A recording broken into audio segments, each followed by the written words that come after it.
What up, everybody? Good morning and happy Wednesday. Making the turn on this week, DK Show coming to you from the TDS Sports Talk Studios this morning. A big thanks for making us a part of your start here, whether you're listening on the radio dials, 105.1 FM, 790 AM.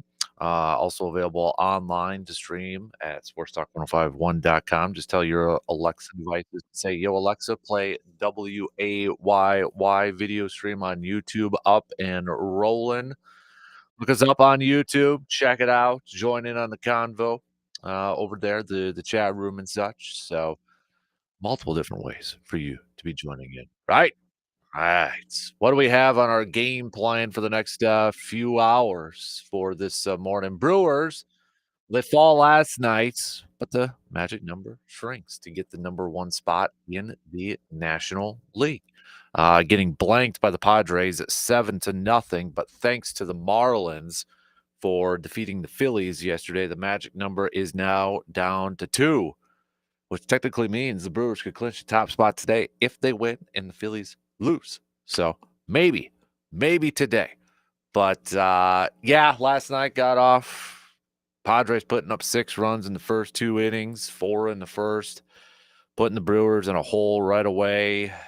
Zimmerman going 6 innings, and kind of what we talked a little bit yesterday, just eating up innings, and that seemed to be the ultimate goal because of the bullpen kind of getting used a lot here lately. So Zimmerman going out there, giving them 6 innings, 6 runs, 5 of them earned, and then Tobias Myers finishing it up with 2 innings after that. But not a whole lot to write home about with this game last night. Just 4 total hits from the Brewers in yesterday's game, and coming from Yelich, Frelick, Perkins, and Ortiz. So Brewers will try to avoid the sweep later on this afternoon. Chad Patrick is going to be on the mound for the Brew Crew as the Brewers hoping to get out of Dodge with a win and get back to Milwaukee and wrap up this regular season this weekend going up against the Reds, a Reds team that's fighting to get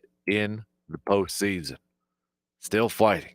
Reds falling, though, last night to Pittsburgh. So looking at where everything stands, we do have some teams that have clinched playoff spots. So a couple more from last night. Got the Yankees clinched. Seattle has clinched. Toronto has clinched. Those are American League teams. So, but things getting a little bit more interesting here because Cleveland, the Guardians, are now the division leaders after the Tigers losing last night. Come from behind victory for Cleveland. So you got the Tigers holding on barely right now to that final wild card spot. For how much of this regular season we've seen like the Tigers be one of baseball's best, but holy moly, are they reeling right now? 7 in a row they've lost, 1-9 in their last 10 games, and they are just holding on to a 1-game lead for that final wild card spot against the Houston Astros. Yeah, it's kind of nuts. Kind of nuts right now with what we're seeing with the Tigers. So, American League wise, Toronto, Seattle, leading their divisions, they've clinched. As we mentioned, the Yankees, they have clinched the playoff spots. Boston's holding on to that second wild card spot, haven't clinched yet. So, National League, there's only one spot up left for grabs to clinch a playoff spot, and it's that final wild card spot. The Mets holding on to it right now, but the Diamondbacks and the Reds both just 1 game back from getting that final wild card spot with just a few games left to go here. So, but we'll talk some Brew Crew. Looking back at last night, not a whole lot to write home about from last night's game. Not a whole lot going on here. But we'll take a look at tonight's or this afternoon's game because it'll be a 3:10 first pitch before the Brewers hop on a play. An off day tomorrow then for the Crew before wrapping up their regular season this weekend at home against the Cincinnati Reds. So we'll hit that up a little bit. Also, some big news in Major League Baseball yesterday. The ABS system is going to be implemented. It sounds like for next year, and ironically, it comes after. I mean, that first. If you were kind of following along and paying attention to that first Brewers and Padres game, I mean, let's just call it what it was. Blue behind the plate. They were struggling. They were struggling. So I'm curious. Do you like it? Do you not like it? You think it's time? Are you open minded to having a challenge system in Major League Baseball when it comes to balls and strikes? Sounds like each team will get 2 challenges and they can keep them if they are successful. Challenges can only be initiated by pitcher, catcher, or batter, and the request must come right after the pitch. We've seen it. We've seen it tested, spring training and such. I like it. I know some of the maybe the uh, other fans won't, but I'm curious. I'm open-minded. I kind of like it. I like it how they do with the tennis thing, where that's just put up on the video board right away. So I kind of like it. There is a little bit of strategy involved in it. How quickly are you going to challenge? How early on? I mean, what if it's later on in the game and you don't have any challenges and it's a big pitch sort of thing? And puts pressure on the pitcher, the batter, and the catcher. Make sure you know what you're doing behind the plate or at the plate or in front of the plate. Doesn't come from a manager in that. So I'm intrigued with it. I'll admit it. I am intrigued with it. So, but let me know. What are your thoughts on it? All right. I know a few of you on Facebook last night when we posted it up there. Uh, Seems like you guys were good. For those who chimed in and let their opinions be known on that, you were good with it. So, but if not, let me know. If you still are, let me know too. All right. So, what else we got on the docket here? We're going to talk a little green and gold, little Packers here today as they get sets for their Sunday night matchup against the Dallas Cowboys. The Packers will return to practice today, so we'll get an idea of who's going to be available, who's not going to be available. At least a first glimpse of that. Micah Parsons already talking about his return to Dallas, saying when he sacks Dak Prescott, it's going to be painful. And that I want to talk a little bit about the pass rushers. Now we know we've seen it with our eyes the first 3 games. We've seen some of the numbers and such, and they're pretty impressive. But there's one dude on this Packers team from a pass rushing standpoint that is having a pretty solid season, and we're not talking about him. Kind of flying under the radar a little bit. And that's Barre. You look at so this kind of sparked my looking it up here. Pro Football Focus has this chart, and I retweeted it if you want to look it up at DANKSPER. But essentially, it's evaluating edge rushers when 1 versus 1. It for all you math people out there, the x-axis double team chip percentage, y-axis performance when not doubled. And when you look at it, grade over expectation when not versus double team, quality of pass rushing. But I mean, there's a lot there to go. Myles Garrett is off the charts. Okay. Myles Garrett's off the charts, which I'm sure from what we witnessed just this past weekend, probably saying, no duh. After that is Micah Parsons. It's like, okay, yep, get it. You know who else pops up right there? Kingsley Enagbare. Yeah, and then you kind of look at it, and you got the Aiden Hutchinsons, T.J. Watts, Lucas Van Ness is right there. Rashawn Gary is also there too. But Enagbare's name popping up. I'm like, all right. I mean, we haven't talked a lot about him so far this season. I mean, he hasn't had any sacks. So I was looking it up here a little bit, and I mean, snap counts, he's only had 56 this year compared to like a Rashawn Gary who has 134. Okay. But then you look at of that limited amount of snaps for Enoch Barre, 56. He's got 4 pressures, which I'm sure some people are like, 4 pressures. But if you look at Rashawn Gary's got 13 pressures, which is 15th out of 155 edge rushers. 13 pressures out of 134 compared to Enoch Barre, who's got 4 out of 56. You can do the math. And his Pro Football Focus grade actually is a 76, which is 29th out of 153 edge rushers compared to Rashawn Gary's grade, who is a 68.2. So I guess the moral of this is like, in limited numbers, Enoch Barre's not been too bad either from a pass rushing standpoint, putting pressure on the opposing quarterbacks. You know, for all the talk that we've kind of put out there about Micah, Gary, Van Ness, hey, you look at Enoch Barre, and he's done a pretty good job as well. Pretty good job as well. Heck, even Devontae White. That's where I'm hoping Devontae White isn't out too long, because the Packers are the only team in the NFL that have 4 pass rushers with double-digit pressures. That's Parsons, Gary, Devontae Wyatt, who has 13, and Lucas Van Ness.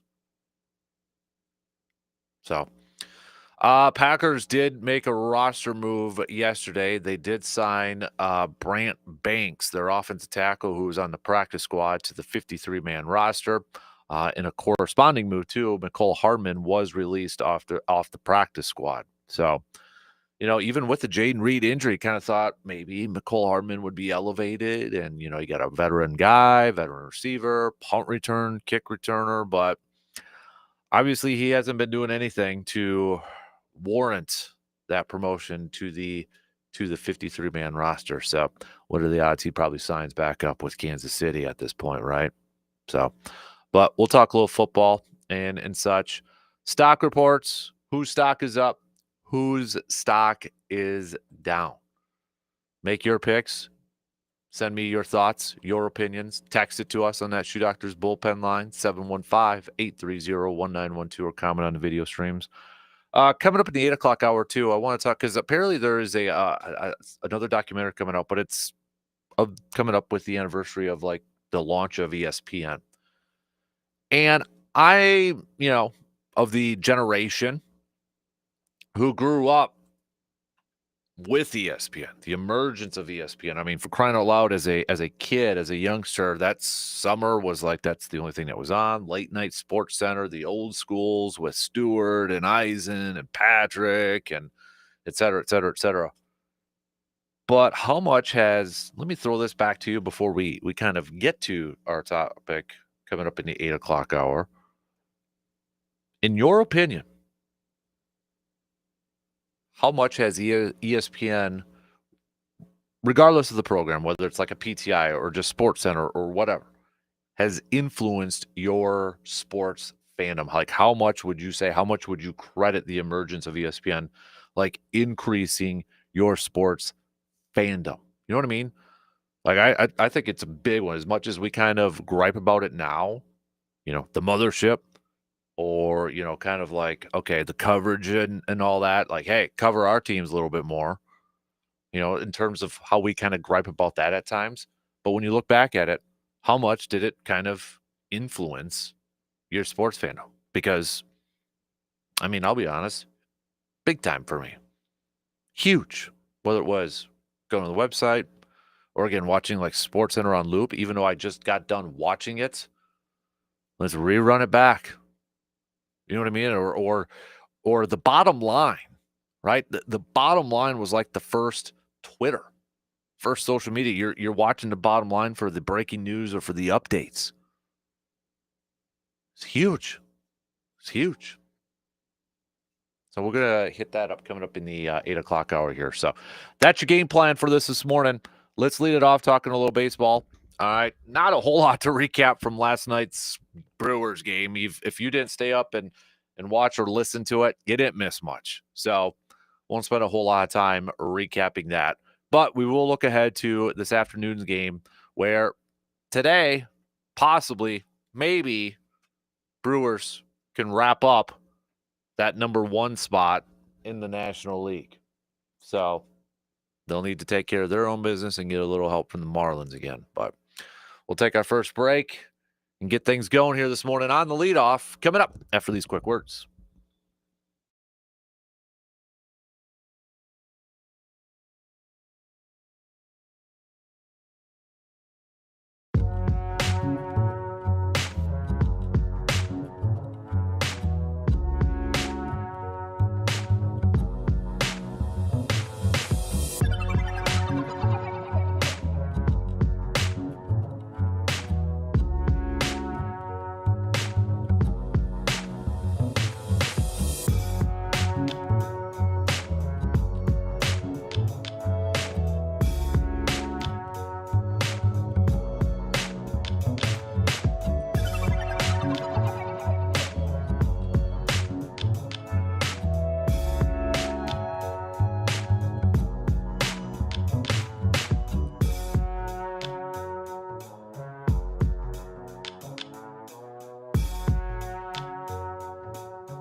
Don't forget to get your picks in for our Pro Football Weekly Pick'em Challenge. Log into our website or log into your account on our website right now by Sports Talk. You've done it. It's week 4.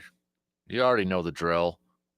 SportsTalk1051.com, Fan Caves. Just your friendly reminder to get your picks in because week 4 officially kicks off tomorrow night. And if you are participating in the Survivor Pick'em Challenge too, don't forget to get your picks in with that as well. So leading off this morning, talking some Brewers baseball. Again, not a whole lot to recap from last night's game against the Padres, a 7-0 loss from the Brewers in a game that I think they were just trying to eat up some innings. I mean, I think they still wanted to win the game last night, but with Zimmerman on the mound, and Pat Murphy kind of alluded to it a little bit last night.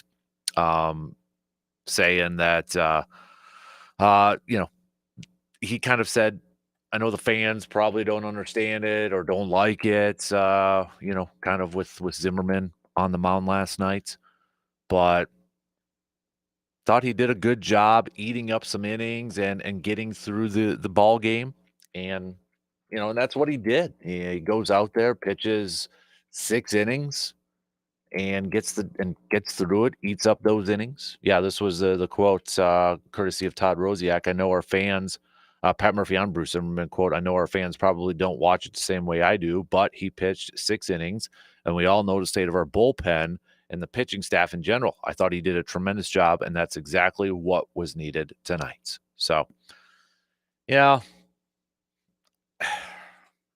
it is what it is at this point. I still think they're trying to get that top seed, but they're trying to keep the bigger picture in mind, and they're also trying to prepare for a postseason run and to try to get to try, also to just get into the postseason healthy, but also it's that fine line. Get into the postseason healthy, trying to make sure your pitching staff is as healthy as it could go. I mean, look at some of the injuries that they've been going through already. So you're trying to manage that. You're trying not to overtax anybody because it's going to be all hands on deck when you get to the postseason. But at the same time, you still got to win some of these games. You still want to win some of these games because you want to get into the postseason with some confidence, riding the wave of confidence, but also maybe still trying to get that top spot in the National League so you can have home field advantage throughout the postseason. So it's that fine line of trying to manage it. And I think last night's game was an example of the Brewers maybe trying to steal one. We'll see how it ends up playing out here. But we got Chad Patrick on the mound tonight or this afternoon against the Padres for this final game before the Brewers are probably saying, let's get back home where we can be home here for a while because we know our first playoff series, whoever it's going to be against, we're going to be at home. So let's just get home. But let's also end this road trip. Hasn't been the greatest road trip for the Brewers in terms of wins and losses, but let's end this road trip with a W, right? Let's end it with a W. Get home because you're going to be going up against an incredibly motivated Reds team that's going to be trying to punch their ticket to the postseason, and that's a division team. So maybe you kind of want to ruin it a little bit for them. But Patrick, his role on this team going forward for the playoffs is going to be something interesting to kind of follow, considering the injuries to Quintana and Brandon Woodruff, and with the play recently of Jacob Mizorowski.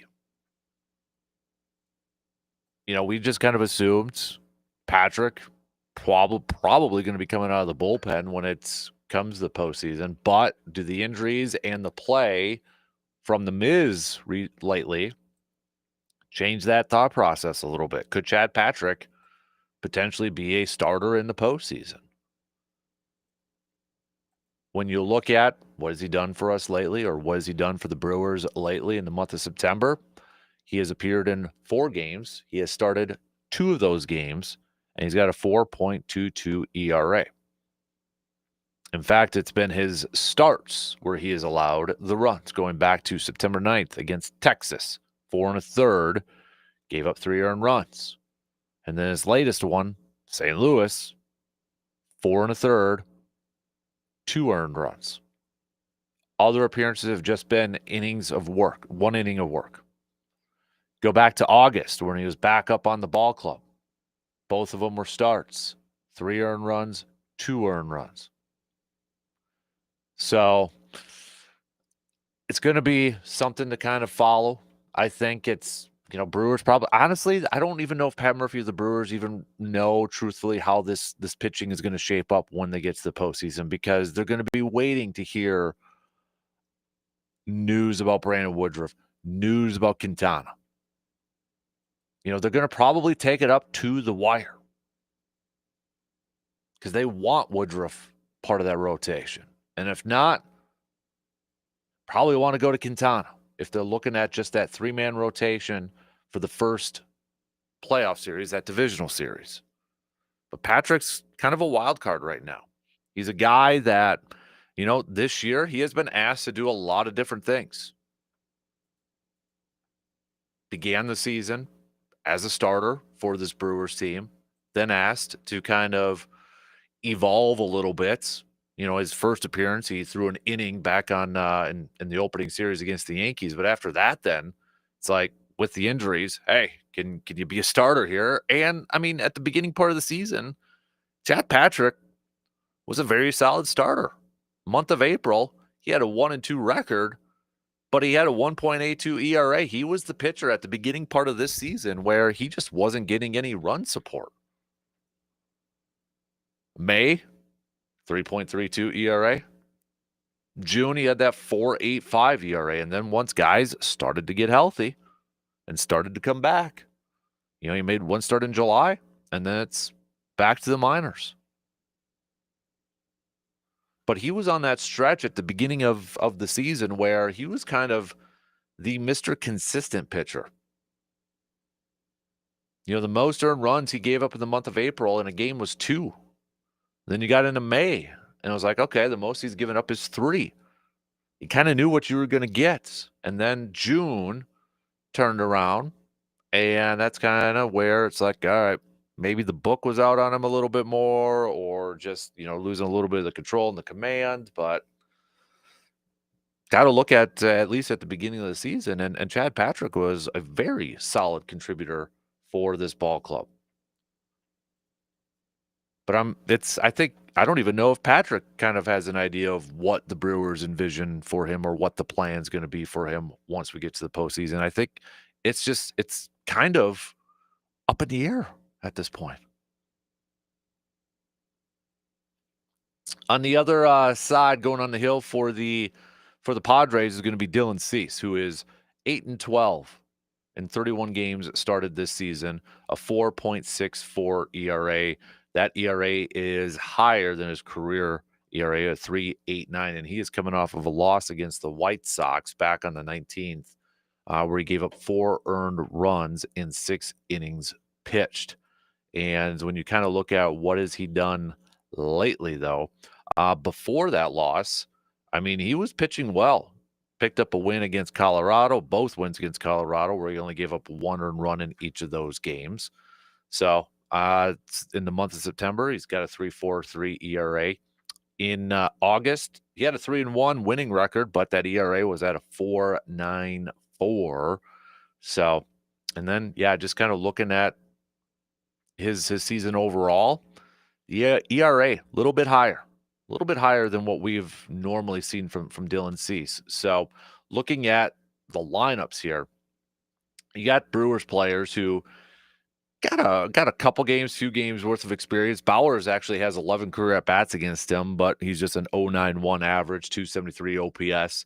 You got Contreras with 9 career at bats and 111 against him, but Sal Frelick in 7 career at bats, 429 and a 929 OPS. So Turang, 7 career at bats, 143, and then Yelich 5 career at bats and just hitting 200 with 533 OPS. So really, I mean, the guy that's outside of just having 1 at bats or maybe just 1 game against him, it's been Frelick that has had the most success going up against him. And then on the flip side, we do have some experience with the Padres going up against Chad Patrick. Well, Chad Patrick pitched against them back on June 6th.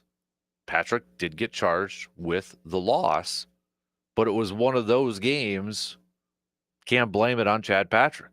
He only gave up 1 earned run. He went 6 innings, 4 hits, 1 earned run, and struck out 6 in that game. So, I mean, I know it was a few months ago here, but can't really fault Chad Patrick with a line like that.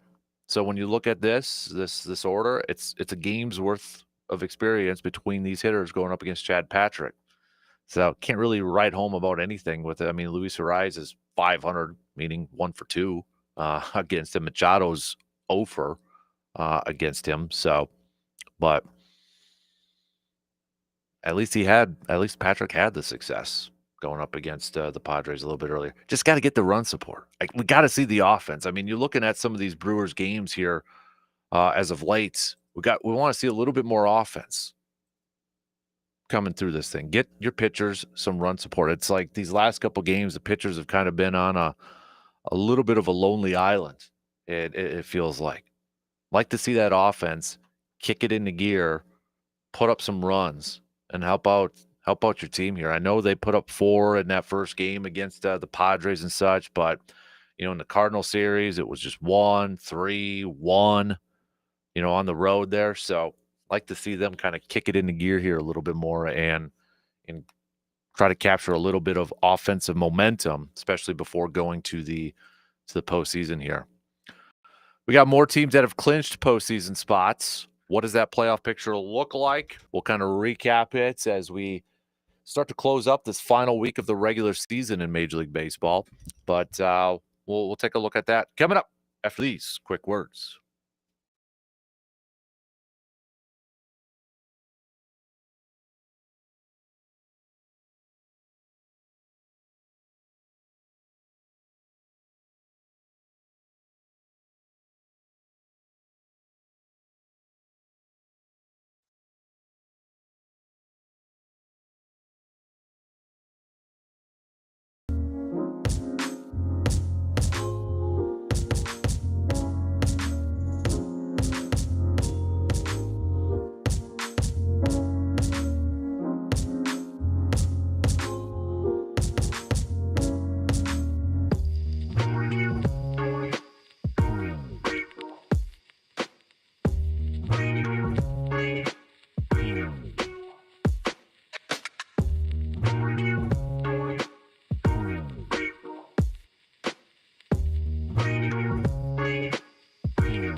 When drivers in Eau Claire need a mechanic they can trust, they can turn to AJM Automotive in Eau Claire. Known for honest work, fair pricing, and quick turnarounds, AJM Automotive handles everything from oil changes to engine repairs. Whether it's a daily driver or maybe a weekend toy, AJM Automotive treats every vehicle like it's their own.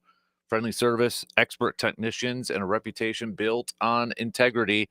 AJM Automotive keeps Eau Claire running right. Just give them a call today to set up your appointment at 715-835-9523. Looking at the current landscape of this postseason run in Major League Baseball, with just a few games left to go here, you've got the Toronto Blue Jays still on top in the American League, sitting there at 90 wins, holding on to the American League East division. Yankees right behind them, though. But the Yankees have clinched a playoff spot. They're right now the top wild card team. Mariners, they've clinched a playoff spot. They're leading their division. You've got the Cleveland Guardians now leading their division. What a comeback. I mean, right now, when we look at the last, month or two of this Major League Baseball season, look at the Cleveland Guardians. I mean, they're kind of taking a page out of the Tigers from like last year, right? I mean, the Tigers made this insane run to the finish and made the postseason. Now it's the Guardians doing it to the Tigers. So right now, with this series going on between Cleveland and Detroit, Cleveland's got the slight advantage. Cleveland's also a team that has a negative run differential. Right now, when you look at all the playoff teams, they are the only team that has a negative run differential, -6. Doesn't matter right now at this point because if the playoffs started today, they'd be in it as a division leader. So elsewhere, you've got so right now the other wild card teams in the American League, Boston's the second one, Detroit barely holding on, because Houston is just one game back from them. Houston's got the Athletics. They're taking on Detroit, continuing their series with Cleveland. So what an epic collapse that would be if the Tigers don't make the postseason. National League, it's a lot of the same song and dance. I mean, we know the teams at the top here, right? It's the Brewers. They've got their division. The Phillies, they've got their division. Dodgers leading their division, but things are getting tighter between them and the Padres. So, I mean, the Padres still have a lot to play for here. Dodgers sitting there with an 88-69 record. Padres 87-71. Cubbies top spot in the wild card chase, but they've lost 5 in a row here. Ever since clinching their playoff spot, they've lost 5 in a row. If they don't look now, I mean, they may not host that opening wild card round, especially with the Padres just nipping at their heels. Mets holding on as of now, that final wild card spot because they picked up a win. Diamondbacks have won 3 in a row. They are now just 1 game back from the Mets. And then you've got the Reds, who are just 1 game back. They fell last night to the Pirates. So if the baseball playoffs started today, these would be your matchups. On the American League side of things, Detroit as a 6 seed would be taking on the Cleveland Guardians as a 3 seed. You'd have the Red Sox and the Yankees. Red Sox going to New York. Toronto's your 1. Seattle would be your 2. Right now, you'd have an American League East divisional series. And then on the National League side of things, it's back to kind of what it was just a couple weeks ago. Mets as your 6, taking on the 3-seeded Dodgers. Winner would take the 2-seeded Phillies. And then Padres, Cubs, winner would take on your Milwaukee Brewers. But it's getting a little bit tighter with that 5-4 matchup in the wild card. Right now, the Cubs would still hold on and still host, that playoff round. But they don't get their stuff into gear here a little bit, they may lose it and have to go travel and hit the road and go take on the Padres, possibly in San Diego, unless the Padres could catch the Dodgers here. Who knows? That's kind of where it's at. C-Bomb with the text a little bit earlier, talking about the Brewers playing here. Pat Murphy's playing chess, not checkers. Zimmerman did his job. Might have helped if he had a little run support to go with it. Tough first couple innings, but he did exactly what was asked of him. I would agree with that. I don't think you're going to have a manager or anybody kind of sit there and say it's a throwaway game. I don't think that's the mindset. But I think last night's game with Zimmerman on the mound, it was clearly an indication of, or a sign of, hey, let's get through this game. We don't want to tax our bullpen. We don't want to have to use a lot of our arms. We've got a bigger picture to look at. Now, if the Brewers went into that game not having clinched anything, maybe it's different. Maybe Zimmerman probably doesn't start the game, and Brewers are trying to do something else. But they're trying to balance that fine line of making sure guys are good enough to go, are healthy enough to go for a postseason run, but you still want to be able to win this game because you still got something to play for that top spot, right? So it's that fine line. And I think in a game like last night, you're looking at the bigger picture here. But even with this afternoon's game with Chad Patrick is such a wild card to me because he may be asked to be a starter in the postseason. He may be asked to come out of the bullpen. Regardless, Chad Patrick is going to have a role on this team. But I think with the injuries to Woodruff and Quintana and the way that the Miz has been playing right now, I don't even know if the Brewers really know who that third starter is going to be. We know it's going to be Peralta. We know it's going to be Quinn Priester. But I don't think they really know what the plan's going to be for that number 3. I mean, let me ask you this. I'll throw it out to you, Brewers fans. If it's between Mizorowski and Chad Patrick potentially being that third starter for the Brewers in a postseason game, who do you want it to be? Obviously, the Miz, we know the electric stuff that he brings to the table. And when he is on, dude is on, right? I mean, he's awesome. But are you willing to take that risk in a potential game 3 of the postseason? Or could it be another guy that we saw last night, Tobias Myers, who does have a little bit of postseason experience from last year, but he's been kind of getting worked as a guy coming out of the pen. You got a Robert Gasser, but again, he's only been kind of worked where he's going to go just a couple of innings. You're looking at the Miz and just kind of looking at what has he done lately here for the Brewers. September, he's 4 games, a 4.50 ERA. Whereas Chad Patrick in the month of September 4.22 ERA. So it's like, man, where do you go if you have to make that decision?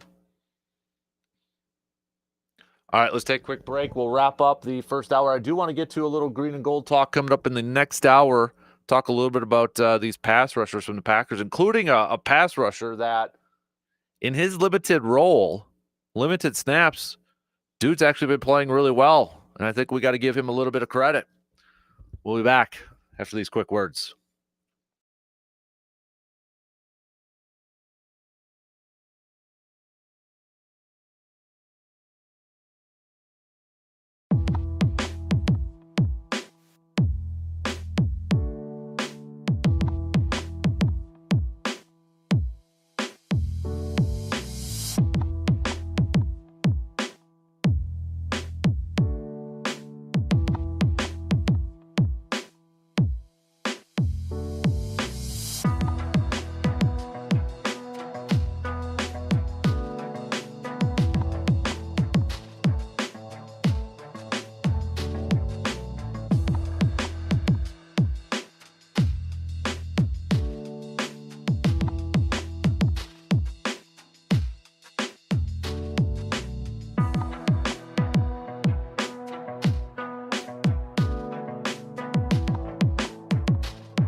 VFW Post 305 in Eau Claire is the place where good food, live music, and great times come together.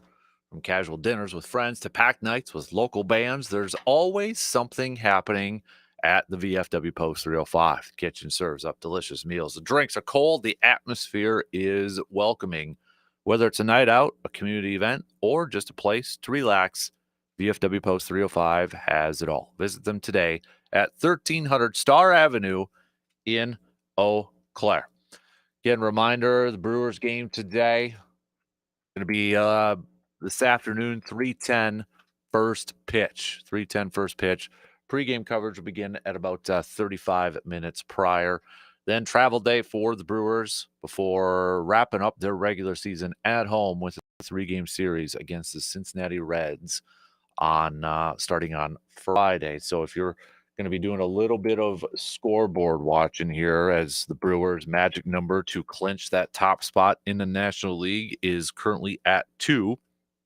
The Marlins and the Phillies play tonight at 5:45, again tomorrow at 5:05, and then they wrap up their regular season against the Minnesota Twins. So I'm feeling good that we're going to get a combo of at least bare minimum of a Brewers win and a Phillies loss in these final 4 games for the Brewers and the Phillies final 5. I'm feeling confident. I'm feeling good that we're going to see that.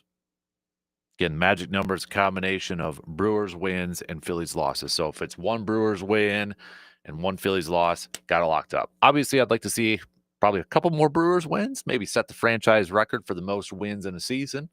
Just getting a little bit of confidence. I don't want to go into the postseason with a losing streak and kind of limping into the postseason and that. I just want to see this team playing some good baseball and just being healthy getting into the postseason. Being healthy,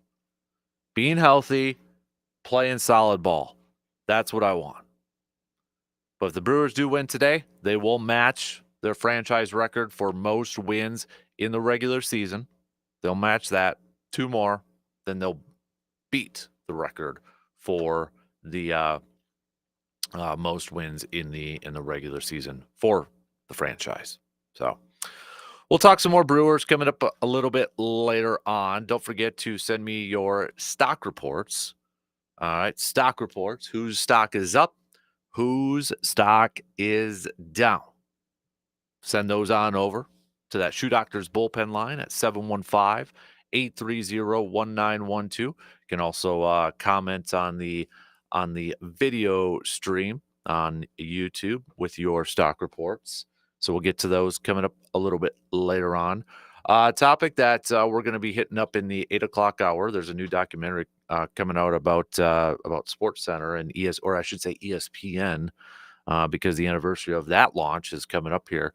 Just kind of curious, how much has ESPN, whether it's been their websites, whether it's been their programming, whether it's been like SportsCenter, how much has that influenced you as a sports fan? I mean, has it made you a bigger sports fan? I mean, just kind of go back down the memory well, if you will, because I would say I'm of the generation. I'm a ESPN kid, SportsCenter kid. That was my thing as a kid growing up. It was on, if we weren't outside playing hoops in the summer, SportsCenter was on loop all the time. Didn't matter if we just watched it.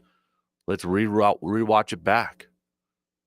So it had a big influence, huge influence. As much as we kind of gripe about them now in terms of who they cover and what they cover, still a huge influence. So I want to talk a little bit about that coming up in the 8 o'clock hour. But if you're not able to chime in at that point, hit me up with your thoughts. Just how big of an influence has it had on your sports life? All right. So also coming up next hour, I do want to talk some green and gold, specifically with the pass rush. Micah Parsons is ready for the game on Sunday, saying if he sacks his former quarterback Dak Prescott, that it's going to be painful for Dak. Packers will return to practice today. We'll see what kind of who's able to go, who's able to practice, who's not able to practice, and such. Don't panic too much, but it does give us a little bit of a glimpse. But don't panic too much if so-and-so isn't out there for today, Thursday, Friday, the big ones, of course, but hopefully it's a fairly healthy roster practicing today for the Packers. Got just a couple minutes left. Good morning, Morgs. Unpopular sports opinions. What's two that are on the tip of your tongue? If you had to say, I'm changing the rules, this wasn't how it always was, but it's how it's going to be now. Do you have a couple that if nobody would fight you, but you get it however you want? Like I would probably do a game clock in softball. I would probably put it into timed innings versus. Okay. So you'd have the pitch clock in softball. An actual game clock, like an actual, maybe not, not necessarily like a running clock like basketball, but some sort of a clock. So you were there for a definite amount of time, and that would be my. I don't know if this would be unpopular, but I'd probably say make every play reviewable. Every play. Okay. And it doesn't have to be a challenge. Sport? Yeah, it doesn't have to be a challenge. It could be from the computer people up in the towers and make it quicker, so we don't have to go through like waiting 2 minutes. The pause and the coach and the sidelines, and then they just try to quick quick review. So speaking of that, do you like the idea of bringing in AI robots in baseball? Yep.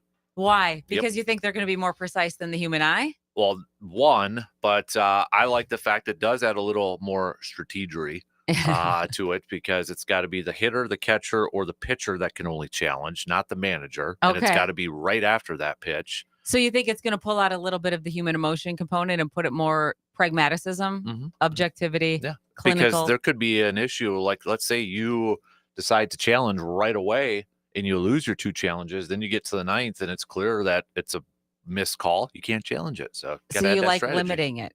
So you think AI has a home in sports? Yeah. Okay. And it's like tennis, because you get to see the video too.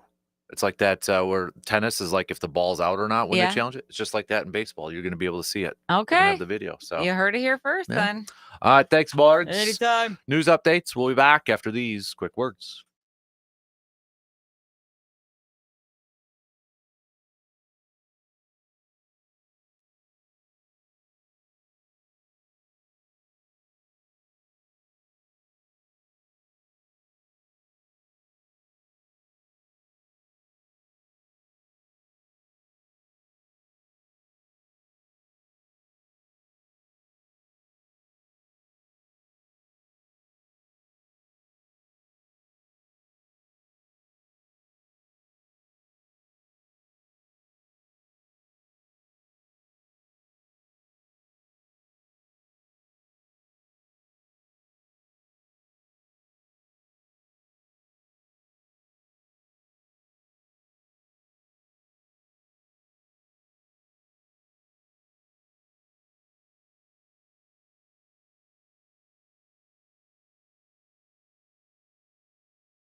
Second hour kicking off right now on this Wednesday morning. It's a stock reports Wednesday morning. So whose stock is up, whose stock is down.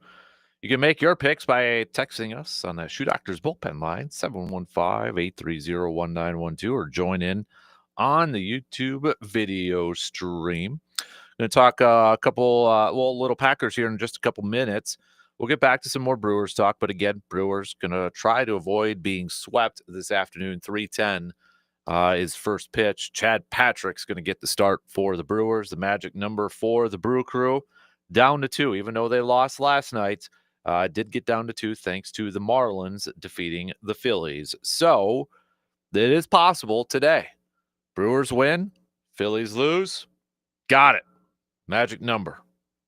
So maybe we'll open up tomorrow morning with the Brewers as the top seed in the National League. So, but we'll get back to some more Brewers talk coming up a little bit later on. Also, the big news in baseball is the ABS system, automatic balls and strike system. Sounds like it's going to be implemented starting next year. The ABS challenge system. You like it? Don't like it? Give me a thumbs up. Give me a thumbs down. Going to be hitting that up a little bit later on too. Packers will be returning to practice today in preparation for their matchup with the Dallas Cowboys Sunday night. The first time the Packers will be back at practice since their loss to the Cleveland Browns on Sunday. And obviously, in the first couple weeks of the season, we have been talking a lot about the pass rush. And I mean, we've seen it with our own eyes, right? I mean, we can watch these games and we can see that there is a difference with this pass rush. We don't need the numbers and the stats to probably tell us that. It's also kind of a cool thing to see what we are seeing backed up by stats and numbers, though, right? I mean, Packers are the only team in the NFL that have 4 pass rushers with double-digit pressures. Parsons with 15, which is amazing considering the snap count that he has been on. Wyatt has 13 from the interior. You got Gary with 13. He's also got 4.5 sacks. He leads the league. You got Lucas Van Ness with 11 pressures. So all the talk that we have been saying leading up to the season and throughout this season, it's been the trickle-down effect with Micah Parsons. It's going to improve the play for a Rashawn Gary, for a Lucas Van Ness. He's also improved the play of another defensive end. And it's a guy that maybe we haven't heard his name too much. I mean, he doesn't have a recorded sack so far this season. But that's Enagbare. Kiki, so I like to say. But first of all, I saw this. Yes, was it yesterday? Maybe the day before. No, it was yesterday.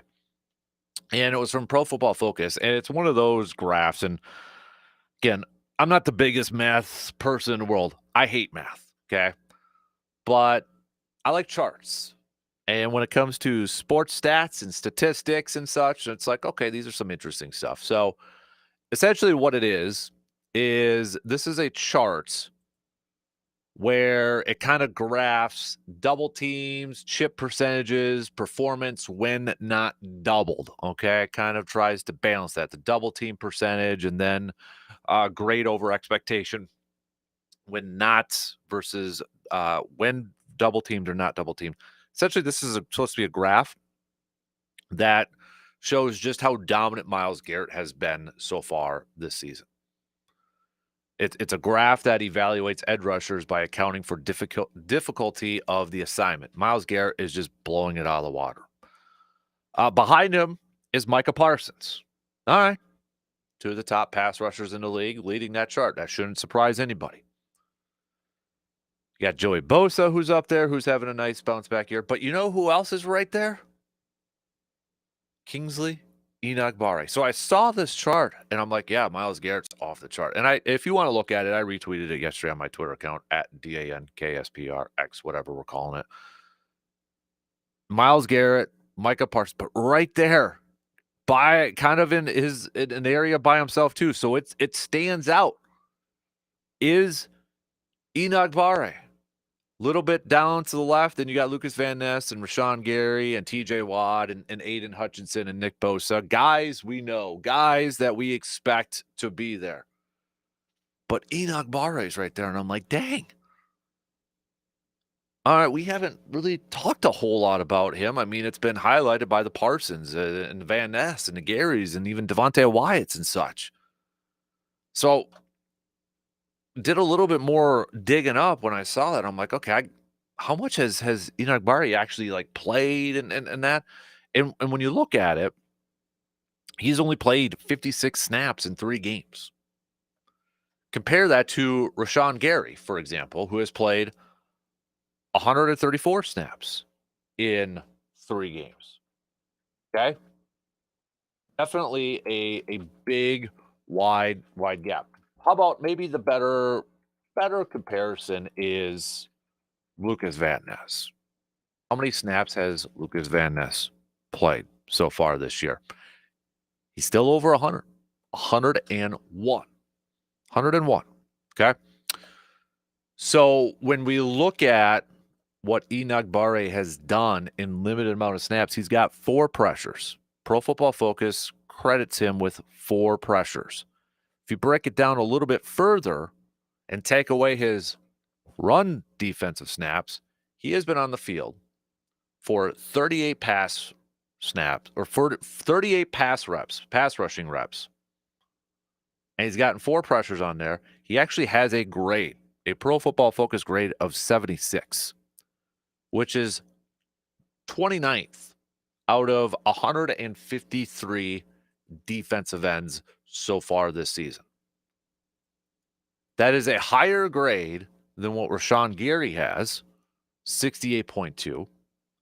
It's a higher grade than what Lucas Van Ness has, which is still pretty darn solid, 74.2, 37th best out of 153 defensive ends.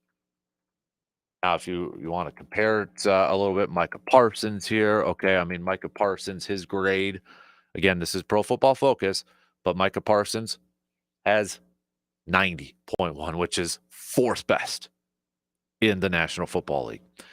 It did kind of surprise me a little bit when I did see the snap counts for Micah Parsons. He's at 128. So he's not far off from Rashawn Gary, who's got 134. So he's not that far off.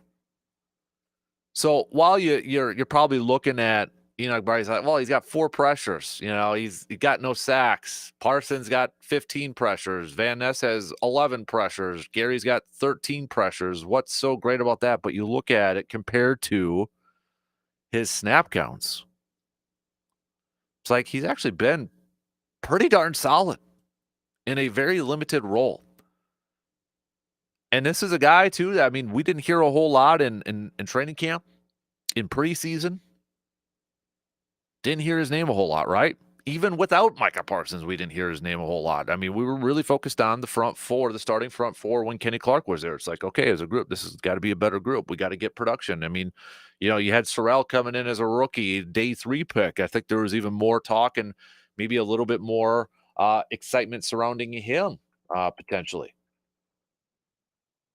But Enoch Barre's had a quiet, solid start to this season. I don't know if it'll mean that it's going to open up more opportunities for him. I think it's probably still going to be, you know, at the same pace here because I mean, for crying out loud, it's not like Parsons and Van Ness and Gary are playing like bums on a log. You want to get those guys out as much as possible. But it's nice to see in his limited snaps, Enoch Barre is putting together a solid season so far as a backup pass rusher. But I wanted to bring that up and kind of do a little bit of a tip of the cap and a shout out for him because, I mean, we really haven't heard his name. And again, it's because he probably doesn't have a sack logged, hasn't played a whole lot of snaps. But according to Pro Football Focus, if we use that, part of a tool in the toolbox, he's got a higher grade than Van Ness and Gary. And if we look at that graph, He's been playing incredibly well. In this group overall, I mean, it's probably rinse and repeat when we talk about the pressure and the pass rush of this group. I think it's if you would have told me that they're the only team that has 4 players in double-digit pressures, I don't know, honestly, if I would have believed that. Because also I think it kind of flies under the radar a little bit what Devontae Wyatt has been doing on the defensive front. I mean, we look at that first game when we talked about the Lions and we were handing out game balls and such. Devontae Wyatt was a guy that a lot of people threw out there, and I think we knew Devontae Wyatt was having a very good season. But I don't know of how many people realize, man, he's got the same amount of pass rush pressures as Rashawn Gary. He's got more than Lucas Van Ness. I think that probably would surprise a lot of people. His pressures right now, second most among interior defensive linemen. Second most with his 13. His overall grade, again, if you want to use Pro Football Focus, 71.5. His snap counts, 16th most for interior defensive linemen across the National Football League. Trickle-down effects. You add in a stud like a Micah Parsons, a player like that, the trickle-down effect it has all across the board. Proof in the pudding right now. Not only from the production on the field, but the numbers to back it up. So, all right, we got to take a quick break. We'll have some more green and gold chats coming up here. We'll get back to some of your texts and comments as well. Don't forget to hit us up on that Shoe Doctor's bullpen line with a text or comment on the video streams. We'll be back after these quick words.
When it comes to flooring, homeowners in the Chippewa Valley trust Carpet City Flooring Center in Eau Claire. From soft, comfortable carpet to durable tile and stylish luxury vinyl planks, Carpet City Flooring Center offers a wide selection of high-quality flooring options to fit any style and budget. Customers appreciate their knowledgeable staff, expert advice, and professional installation, making the process smooth from start to finish. Locally owned and operated, Carpet City Flooring Center understands the needs of Wisconsin homes and takes pride in delivering personal hometown service. They've been helping families transform their spaces for years with a reputation built on trust and results. One room or the whole home, Carpet City Flooring Center in Eau Claire has it covered. Just go visit them today or you can check out their website, carpetcitywi.com, see what they got available, or go chat with the awesome people at 3109 East Hamilton Avenue in Eau Claire. So, Packers again will get back to practice today, returning to practice today, getting set for their matchup Sunday night primetime against the Dallas Cowboys. The return of Micah Parsons, obviously going to Dallas. That is the narrative. That's the big storyline heading into that game. Micah Parsons already kind of saying what he does. Sack Dak Prescott. It's going to be painful for him. So I'm sure there's going to be a little talking back and forth between the two teams and the media about Parsons and such. But, for today when they return to practice, I'm curious to see what the injury report looks like for Green Bay. When it comes to like an Aaron Banks, a Zach Tom, I'd be surprised if Zach Tom is going to go this weekend after what happened in the game against Cleveland and such, especially with the bye week coming up afterwards. But maybe for an Aaron Banks and Devontae Wyatt too, a guy we were just literally talking about. He's day-to-day with a knee injury, and with the season that Devontae Wyatt has been having so far, you don't want him to miss an extended amount of time. But it'll be curious to kind of see who's going to be available, who's going to be out there, and factoring in that they do have the bye week after this game. That's why I feel like Zach Tom's probably not going to be this weekend. But again, I didn't think he was going to play last weekend, and they tried it for one snap. But I think they'll probably be a little bit more cautious with this decision this weekend, going up against the Cowboys. But you look at some of the numbers here for the Cowboys, and you talk about this Packers defense. I mean, it sure seems like it's going to be a defense that's going to eat. These are some of the numbers I saw Zach Cruz tweet out. Cowboys allowing 6.5 yards per play, which is second worst in the NFL, and a 125.3 passer rating, which is second worst. And they just have 4 sacks, which is fifth worst, and 12 quarterback hits, fifth worst. So defensively for the Packers, sounds like an opportunity to eat. Offensive line for the Packers, sounds like it'll be an easier time than what it was against the Cleveland Browns last week. So maybe it makes not having Zach Tom available for this game potentially a little bit easier to swallow. It's a defense a Dallas defense that has not been able to get after the quarterback. Weird. They need a pass rusher. Now, maybe it changes a little bit this weekend because it sounds like Jadeveon Clowney is going to make his debut with the Cowboys. I don't know how effective he's going to be, if he's going to be on a snap count or whatever the case may be. I'm not quite sure, but as of right now, we only have the first 3 weeks of the season to kind of take a look at and to kind of analyze. That Dallas defense hasn't been doing a whole lot in the trenches. And on the flip side, they've been not playing incredibly well on actually both sides of the football there too, and they're going to be missing one of their best offensive linemen too. So I look at this as an opportunity for Green Bay to kind of get after it, maybe have a nice bounce back game and kind of take out some of their frustrations from that Cleveland game and let the Cowboys be the brunt of that. Go there and dominate. Go into Big D and dominate and make it miserable for Jerry Jones down in Jerry World. I'm looking at this as a nice bounce back game for this Packers offense going up against this Dallas team. That's one thing I'm really looking at is seeing this offense have an opportunity to bounce back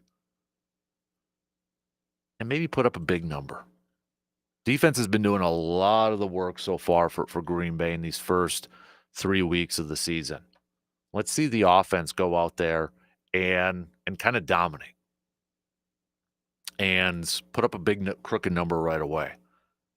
And then you can allow the defense to really, really go out there and eat against Dak Prescott. That's what I want to see. But who knows? Who's going to be more motivated? Is it going to be the Cowboys going up against their former guy and Micah Parsons, trying to prove to him that, hey, you should have, maybe stayed around? Or is it going to be Parsons going up against Dallas? We'll talk some more green and gold here with Joe. Good morning, sir. Good morning. Hey, look at the shirt. I saw her. So all right. That Last week, I caught some slack from you, or not slack, but a little smack, I should say, for not wearing the sports talk shirt. Well, there you go. I see you are in Milwaukee Buck mode. I had a long sleeve. I should have known better. It was 50 outside, but 90 in the studio. So I should have known better. It's a good looking shirt. Sweating. It's a good looking shirt. Yeah, it is. So how are you? So I'm great. First of all, before we talk Packers, tell me about Hudson's team. They picked up another W last night. This is, you know what? This is a streak. It is a streak. It's another down to the wire one, back and forth game. Ben, who may be, the smallest kid on our team, but I would say has got the biggest heart, had a big pick. We go down on offense. We had to do a hurry up. Time's under 2 minutes. And you're the OC, right? Mm-hmm. Okay. So you're the OG OC. No, not the OG. Just kids got a touchdown with less than a minute left. Take the lead. Little Ben again with another pick to secure it. So right at the end. So you can time the 40. You could take their weight, but you can't measure their heart. Mm-hmm. Silas with a sweet Sports Center catch too on that final drive, diving catch to keep the drive going. It wasn't a you got mossed. No, catch? It was a diving catch. I will nice. say, Ben's like this tall. I know everybody can't see it. I was just going to say, it's reference. He's so to give you a reference, he's probably a couple inches shorter than Hudson. Okay. So all right, now he's now going I'm up against seeing, fourth graders. Now I'm seeing this. Yeah. All right. But the biggest heart on that team. I love that kid. So. This is 2 in a row, right? Yep. After losing their first 3, right? Mm-hmm. All right. So we're working on it. How many more games? We got about a month left. So. Okay. All right. So do they have playoffs? They call it championship night, but yeah, it's just like one based off seedings and that. So all right. Yeah. All right. Keep me posted on when that is. Okay. I would love to come out and see that. Yeah. It's either going to be on a Monday or Tuesday at the end of October, depending on where we get seated. So, okay. But hey, maybe I need to help out offensively for the Packers. Wow. What was your biggest frustration outside the loss? The biggest frustrating thing from that game on Sunday? It seemed to me that Green Bay overcompensated for Myles Garrett. Mm-hmm. And I think you see teams do this, and regardless of the level, when you have that one guy and you game plan all week on what you're going to do to neutralize that one guy, and really that one guy doesn't wreck your game plan. But you spent all week long scheming for that one guy. And it was the rest of the Browns defense. It was that interior line. It was running stunts and those types of things that, for whatever the reason, Green Bay's offensive linemen completely forgot all about technique, all about what they're coached when you're picking up a stunt or letting a guy go in that kind of a scheme. And so it was just really poor. And again, I turn 58 next month, 1967. That was the last time Green Bay led by 10 points with 4 minutes to go and lost the game in a regular season game. 1967. That was the last time that happened. Now, some people compare this to the 2014 NFC Championship game as far as the collapse goes. Yes, I put 14 way higher because of the importance of the game, but Green Bay had no excuse losing that game. And you look, I think it was coaches, I think it was players. They were looking past this game. Mm. And there's no question in my mind. I think Green Bay schemed up for Myles Garrett, overcompensated for Myles Garrett, looked past the Browns because obviously a big Sunday night football game coming up. And it was a complete collapse. Mm-hmm. Now, again, yes, defensively, Green Bay played well. There's no excuse for giving up 13 points in the NFL and not winning a football game if your offense is playing complementary football. So, yeah, it was frustrating. Not a great movie. It's a great speech, but the movie title says it all. Any Given Sunday. Yeah, I mean, defensively too. That's where I can't fault them too much. I mean, the pick in a short field, and then even the block field goal to hold them out. I mean, even the drive before where ticky-tack penalties, I thought, when they were in the red zone defensively, and they still held them to a field goal. Yep. I mean, I thought it was I thought, okay, that I thought was going to clinch it for me, when I saw that defense hold them out. But yeah, to me, what was frustrating part of it is like I was confused on the game plan. Offensively, I was really confused on what they're trying to do. And what really kind of bugged me too afterwards was hearing Matt LaFleur on Monday talk about the false start issues. Right. And his line says, yeah, I kind of expected it because it's been happening in practice. Why is it been, and how long has it been happening in practice? Yeah, you got to clean that up. Right. And again, those that want to fire Matt LaFleur and those that want to cut Jordan Love, simmer down now. Yeah. This is one game. Was it a bad offensive game plan? Yes. Did LaFleur again overcompensate for Myles Garrett? Absolutely. Did Jordan Love throw a bad pick? Absolutely. All is not lost though. If you would have told me, if Green Bay wins Sunday night, if you would have told me going into the bye that they were going to be 3-1, I would have gladly accepted it. And so you got to flush it. You got to flush this game from Sunday. You got to move on. You lost to an AFC team you shouldn't have lost to. You got another NFC opponent coming up Sunday night that is desperate for a win. Yep. And so you got to play your best game. You got to come up with your best game plan. And you've got Dallas obviously without Micah Parsons. You have Dallas without CeeDee Lamb.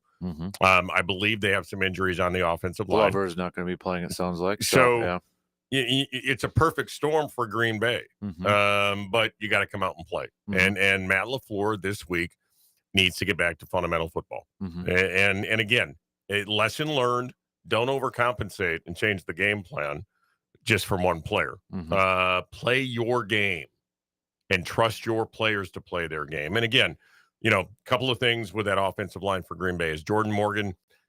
Are they throwing too much at him now?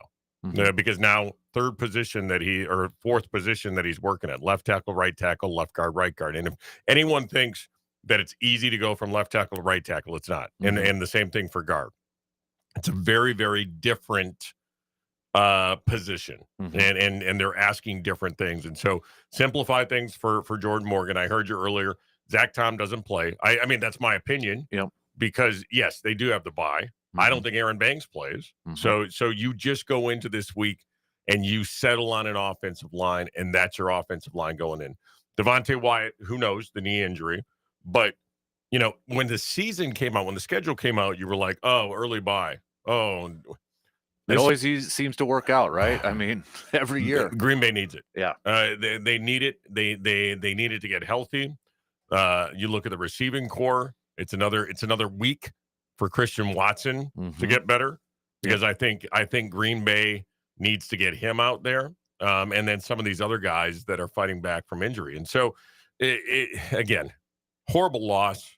And again, I point my finger at everybody in that organization, as far as coaching staff, as far as players, but you got to flush it. And at this point, you got to learn from it and move on.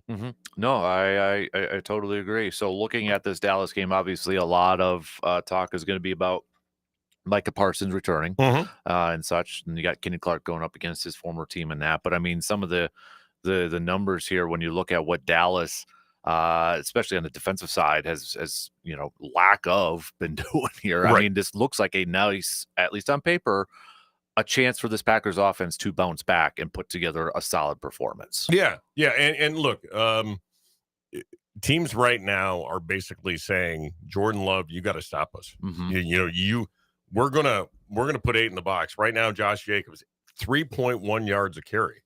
Last year, comparatively, 4.5 yards a carry. He ended the season with. Now, look, it's still early.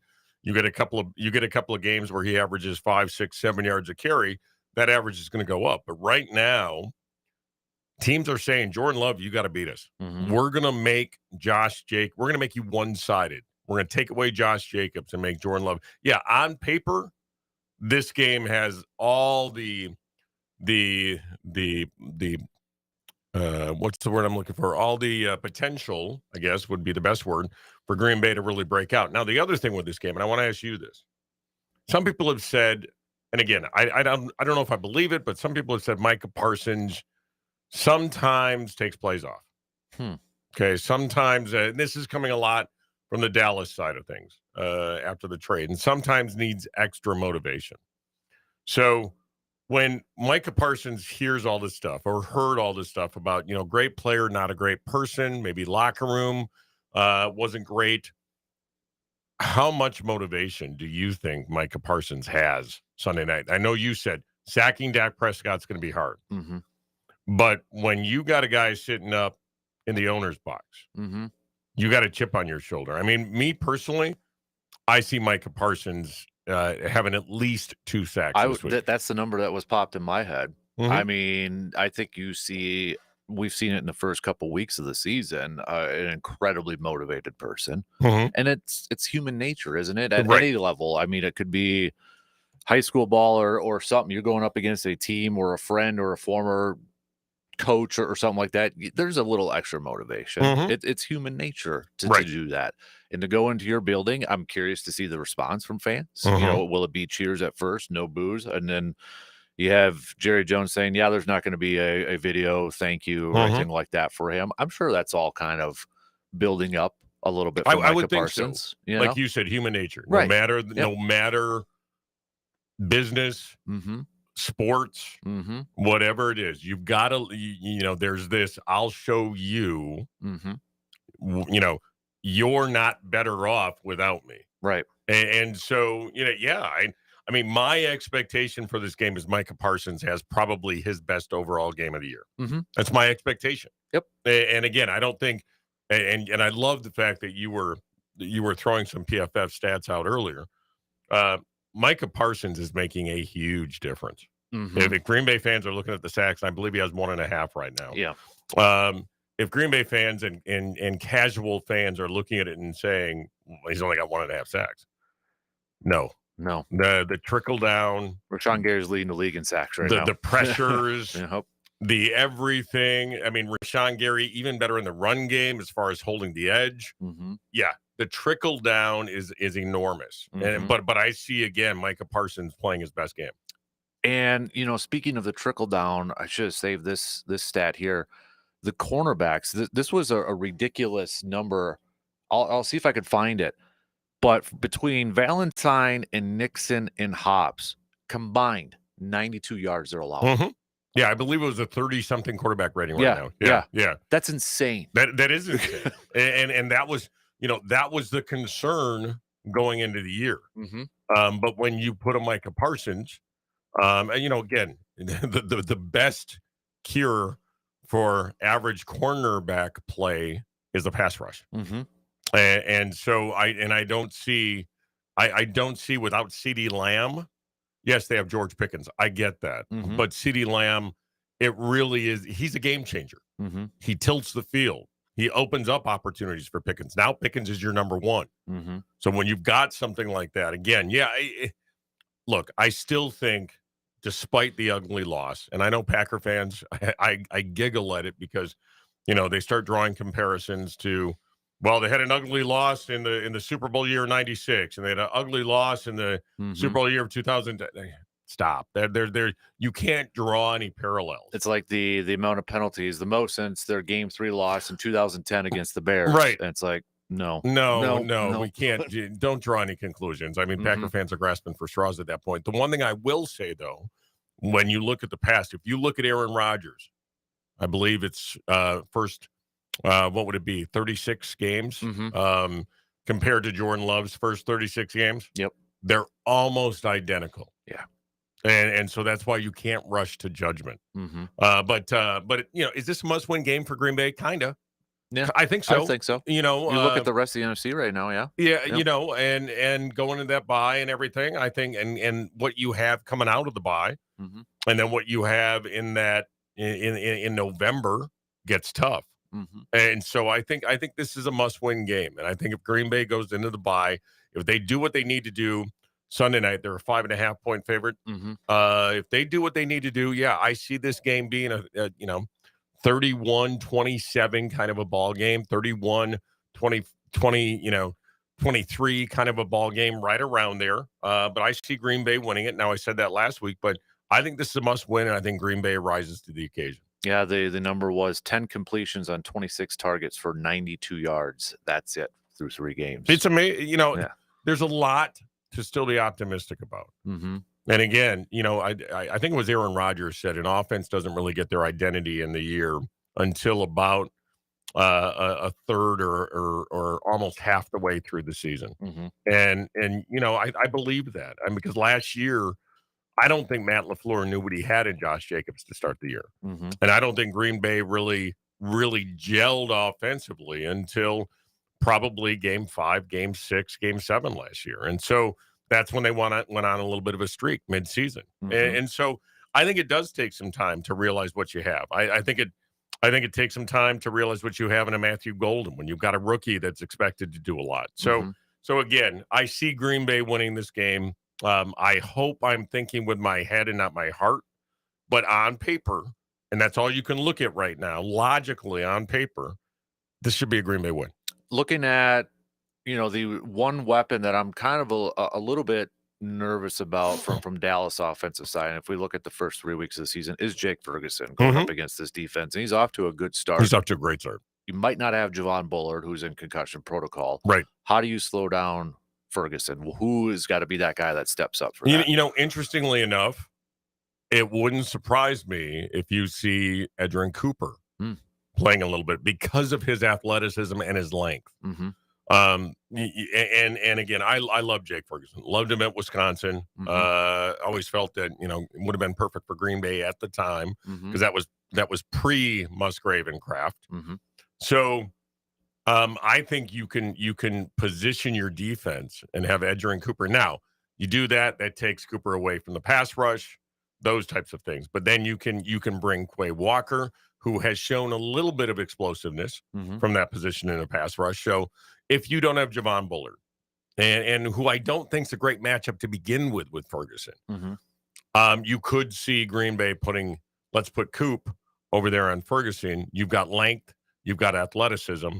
That's a tall order for Dak Prescott to squeeze that in, and so you might get some tip balls, you might get those types of things where you get a lucky interception off a deflection. But I could see Green Bay using Coop a little bit differently this week. Before I let you go, I do want to ask you a topic we were talking about yesterday. The Godfather, Barry Alvarez, calling out Badger fans for booing. You are an alum from Wisconsin and such. Do you agree with the Godfather? Do you disagree with the Godfather? Where's your stance on booing fans and chanting to fire Coach Fickle? I've got history with Barry. Okay. I used to do a Badger pregame show. I did that show with Mike Heller, who was an employee of the university at the time, and Corey Manley, who was a former player with Albie. I was the only one out of the three of us that would be negative about Barry. Maybe not negative, maybe a realist. Don't get me wrong. What Barry did, and really that was Donna Shalala and Pat Richter and Barry that did that, so I don't put it all on Barry. But what he did, he put Wisconsin back on the map. That being said, that was BS by Barry. That's a CYA comment by Barry. Because right now Chris McIntosh is getting the heat. Who handpicked Chris McIntosh? Was Barry. And so I think Barry's playing the CYA game a little bit. I think Chris McIntosh reflection right now is a bad reflection, bad look for Barry. Mm-hmm. So I think he went on there protecting himself. Mm-hmm. And I think it's a BS take. Mm-hmm. So I think Luke Fickell is way in over his head. Mm-hmm. Now, going back, I'm going to say this. I think Paul Christ and Jimmy Leonard were not built for the NIL world. So I do think that there was a change coming. Mm-hmm. I think McIntosh missed the hire. I think Fickell is way outmatched. I think he's in way over his head. And again, this goes back to Barry. Barry hired McIntosh. McIntosh hired Fickell. Barry is saying those things to cover his butt. Mm-hmm. And so I 100% disagree with Barry. And again, off mic, I'll tell you some other Barry stories from back in the day when we worked together. We did a Barry Alvarez show when we first started the Team Sports Radio back in the day. And, and again, respect him, think very highly of him, but there's no doubt in my mind that those comments were a little of, I'm going to deflect from me and I'm going to put it back on the fans. Mm-hmm. So, yeah, I mean, agree. it's again, there's going to be Badger fans out there saying, how can you say this about Barry? The bottom line is I have 100 respect for what the man did for the program and really put Wisconsin on the map. Mm-hmm. Trust me, when I graduated there, I went through the Don Morton era and it was not pretty. Mm-hmm. So you're seeing a little deflection right now and you're seeing heat coming in a lot of places. And when heat comes in a lot of places, you try to cool it off by deflecting. And I think that's what Barry did. Yeah. It's not going to happen, but I mean, what did you think when you saw Mike McCarthy sitting next to McIntosh? I chuckled. Yeah. First of all, look, Big Mike loves Wisconsin. Yeah. He still lives in Green Bay. Mm-hmm. So, could there be fire where there's some smoke? Maybe. Mm-hmm.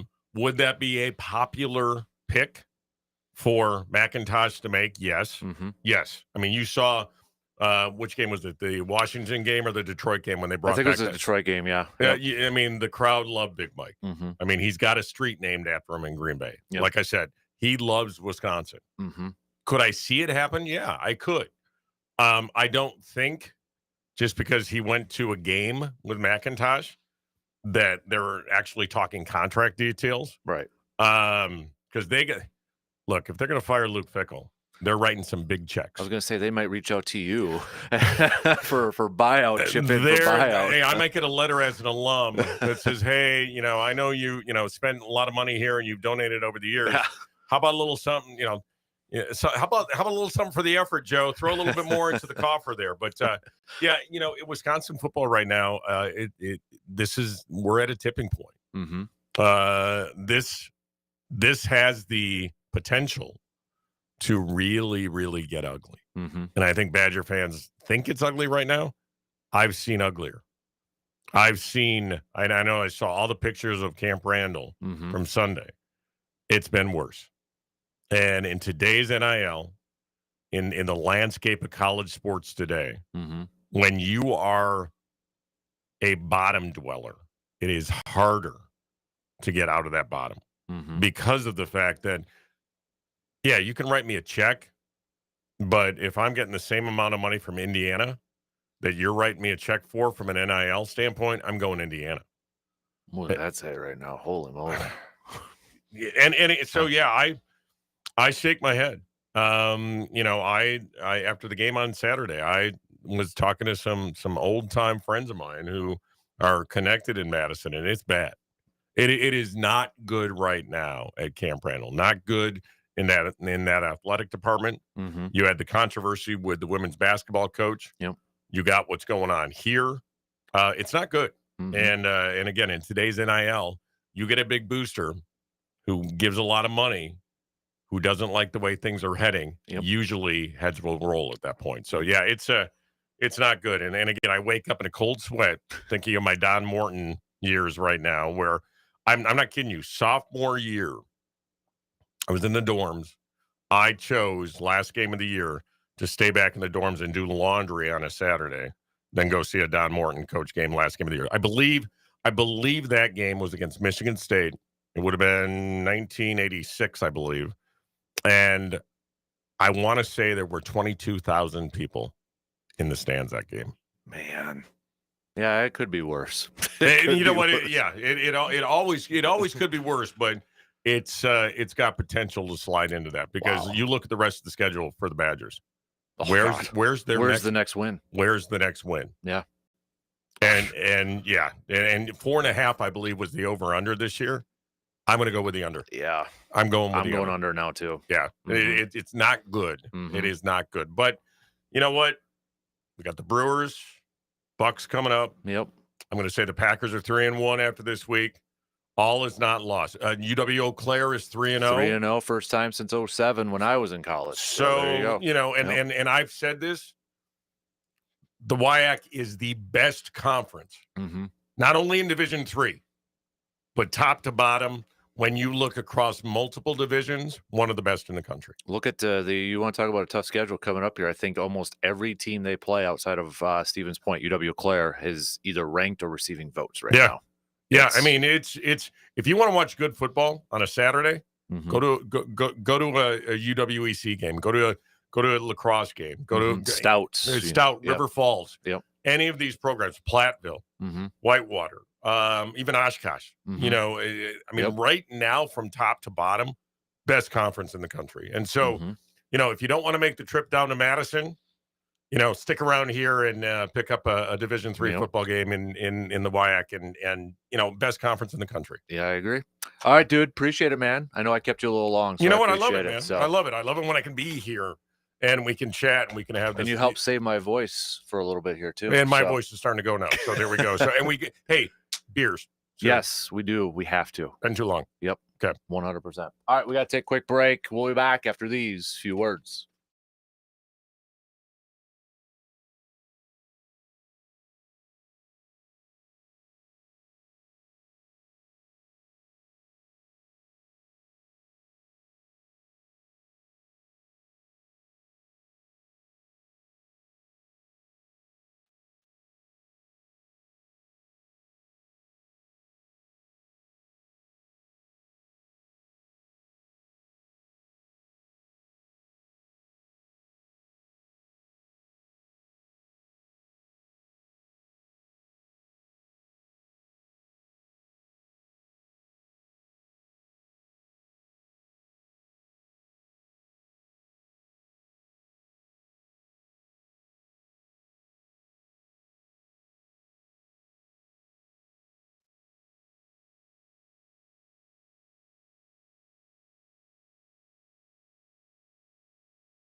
When injuries happen, athletes and families across western Wisconsin trust Chippewa Valley Orthopedics and Sports Medicine. From sprains and fractures to joint replacements and rehab, their team combines expert care with advanced technology to help patients recover faster and stronger. With decades of experience and a focus on personalized treatment, Chippewa Valley Orthopedics and Sports Medicine keeps the Chippewa Valley moving. Chippewa Valley Orthopedics and Sports Medicine. Trusted care for every step. Just visit cvosm.com for more information and to set up an appointment. Hey, reminder, every Thursday, so that's tomorrow, a little after 9, Eric Balkman, fantasy football expert Eric Balkman, is answering your questions. So if you have a question, just hit us up starting tomorrow morning with a quick text on that Shoe Doctors bullpen line at 715-830-1912. 715-830-1912. And we'll get those questions over to Eric, and he will help you set up your fantasy football lineup for week 4, which, again, reminder, week 4 officially kicks off tomorrow night. So coming up next hour, gonna kind of go a little bit off topic, still on the sports world, but there's like an ESPN. I just found this out yesterday. There's an ESPN documentary coming out. It's just kind of the start of Sports Center and ESPN and such. And I think for a lot of people, maybe, especially in my generation and such, huge impact in your sports fandom. I mean, a huge impact. So I'm curious to know just how big of an impact has ESPN Sports Center had in your sports fandom? Like Mark, our good friend Mark, texted in a little bit earlier saying, my thanks to Sports Center from roughly 30 years ago when my boys were infants. I spent many overnights when they wouldn't sleep, rocking them and watching the same Sports Center over and over. So yes, ESPN had an impact.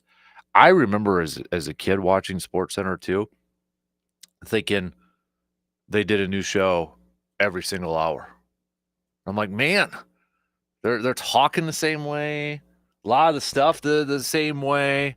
It just I had it in my mind that it was the same, or it was a different show every single time. And like I would just be sitting there and trying to almost watch, like, okay, where's the subtle differences? Is there gonna be a little bit of a different highlight here or there? I don't know why, but I maybe I think somebody might have told me it was like, oh yeah, it's a new one every hour, but definitely a huge impact in my life. But we're going to talk about that coming up in the next hour. We've got more Brewers talk coming up. Brewers wrapping up this series against the Padres this afternoon. Chad Patrick is going to be on the mound. Brewers' magic number to clinch the top spot in the National League is at 2. So a combination of wins and losses by the Brewers and the Phillies, thanks to the Marlins last night for beating the Phillies. So really, tonight, we could see if the Brewers wrap up that number 1 spot. And then maybe it changes this upcoming series a little bit going up against the Reds. So we'll get back to some more Brewers talk. We've got more Packers talk on the docket as well. Don't forget, it is a stock report Wednesday. Whose stock is up? Whose stock is down? Make your picks by hitting us up at 715-830-1912 on that Shoe Doctors bullpen line with a quick text. News updates coming up next.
Third hour kicking off right now on this Wednesday morning, a Making the Turn Wednesday morning. Stock reports are going to be coming up a little bit later on, so send those on over 715-830-1912 with a quick text on that Shoe Doctor's bullpen line. We're going to get back to some football talk as well, so we're going to hit that up and talk a little green and gold. Actually, The Athletic here too, by the way, just coming out with a piece where they talk about which NFL teams have the best front offices, head coaches, and executives cast their votes. I'll tell you where the Packers rank on this list coming up a little bit later on here too. I will say it is top 10. Not top and top 5. Yeah, top 5. Whether you agree or disagree, it's what people in the biz feel like the Packers front office is ranked. So go through some of the comments from some executives and coaches surrounding that. We're going to talk some more Brewers baseball here. Chad Patrick is on the mound for the Brewers this afternoon. 3:10 first pitch.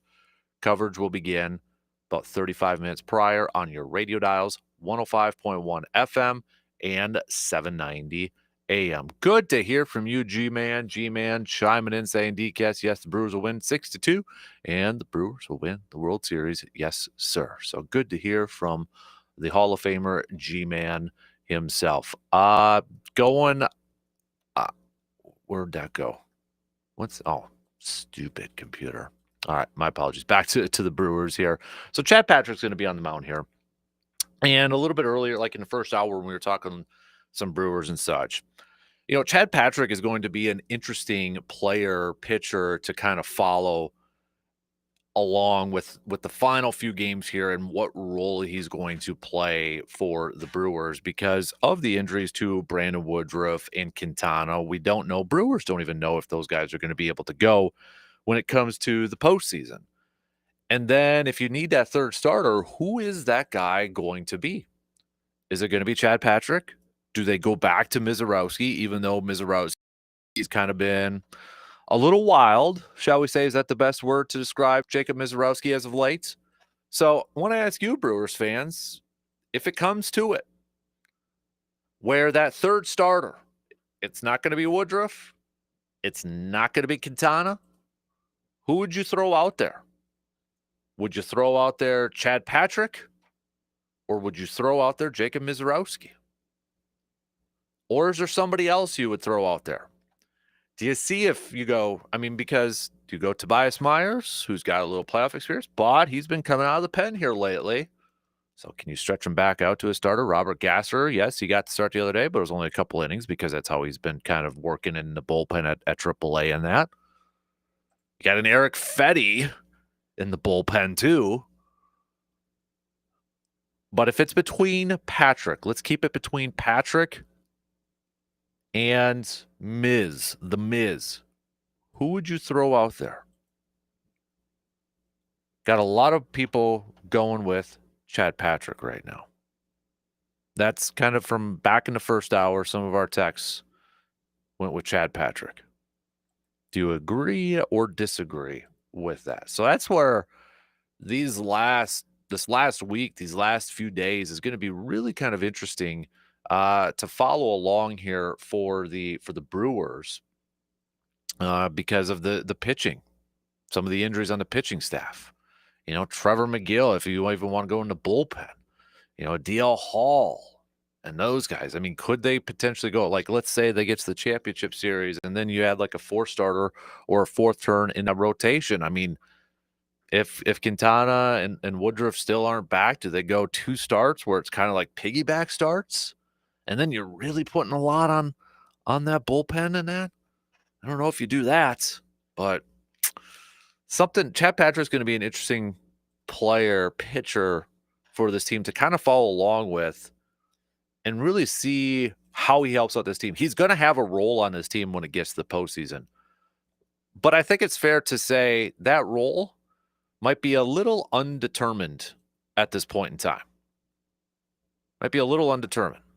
because of the injuries to Woodruff and Quintana, thrown a little bit of a wrench into this this playoff stuff.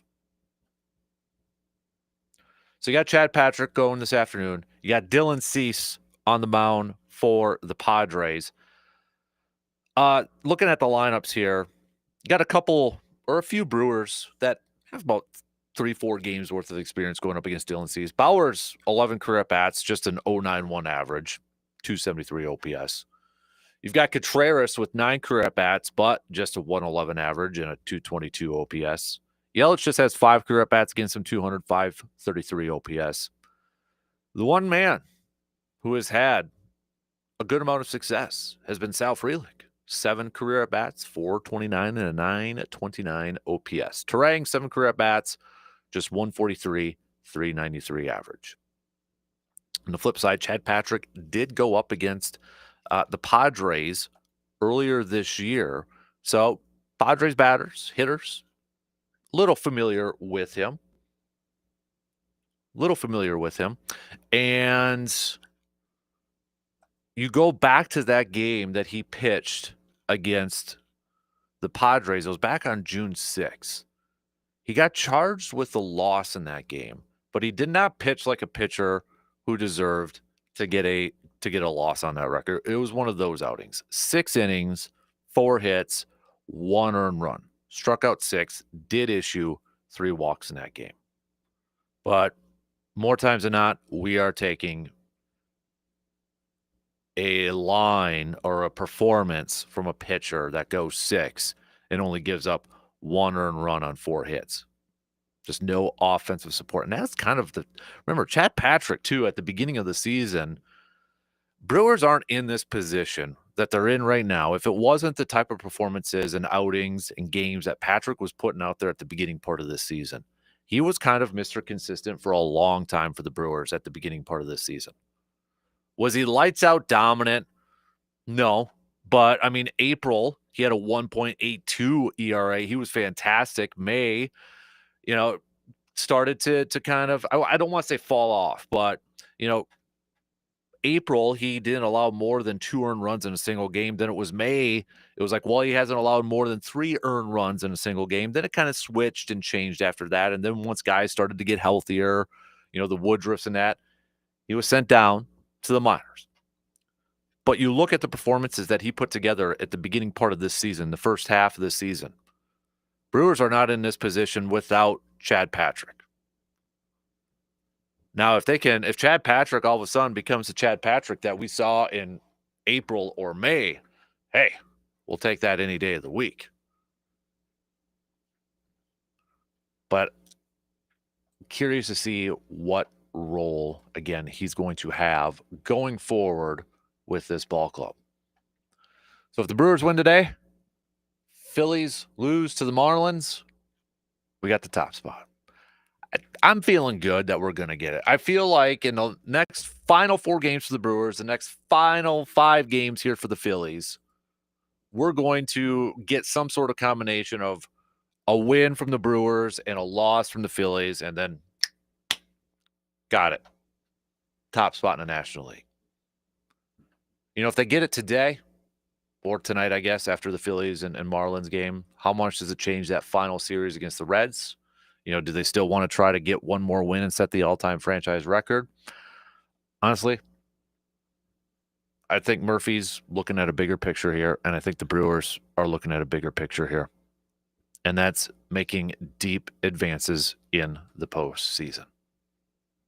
Deep advances in the postseason. So, all right, let's take a quick break.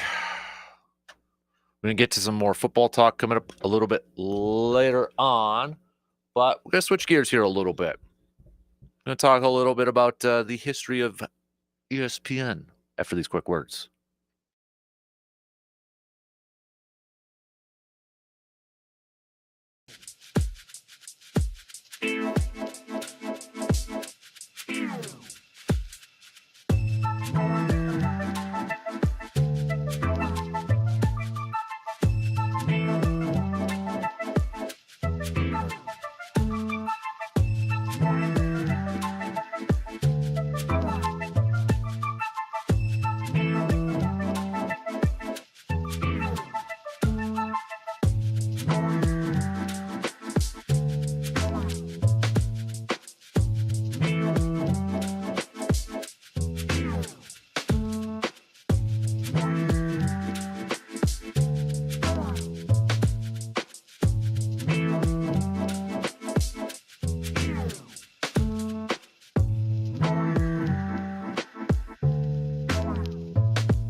When it comes to groceries, meals, and convenience, families in Eau Claire count on Hy-Vee. From fresh produce and quality meats to ready-made meals and everyday essentials, Hy-Vee has everything shoppers need all in one stop. Friendly service, great selection, and weekly deals that help stretch the budget.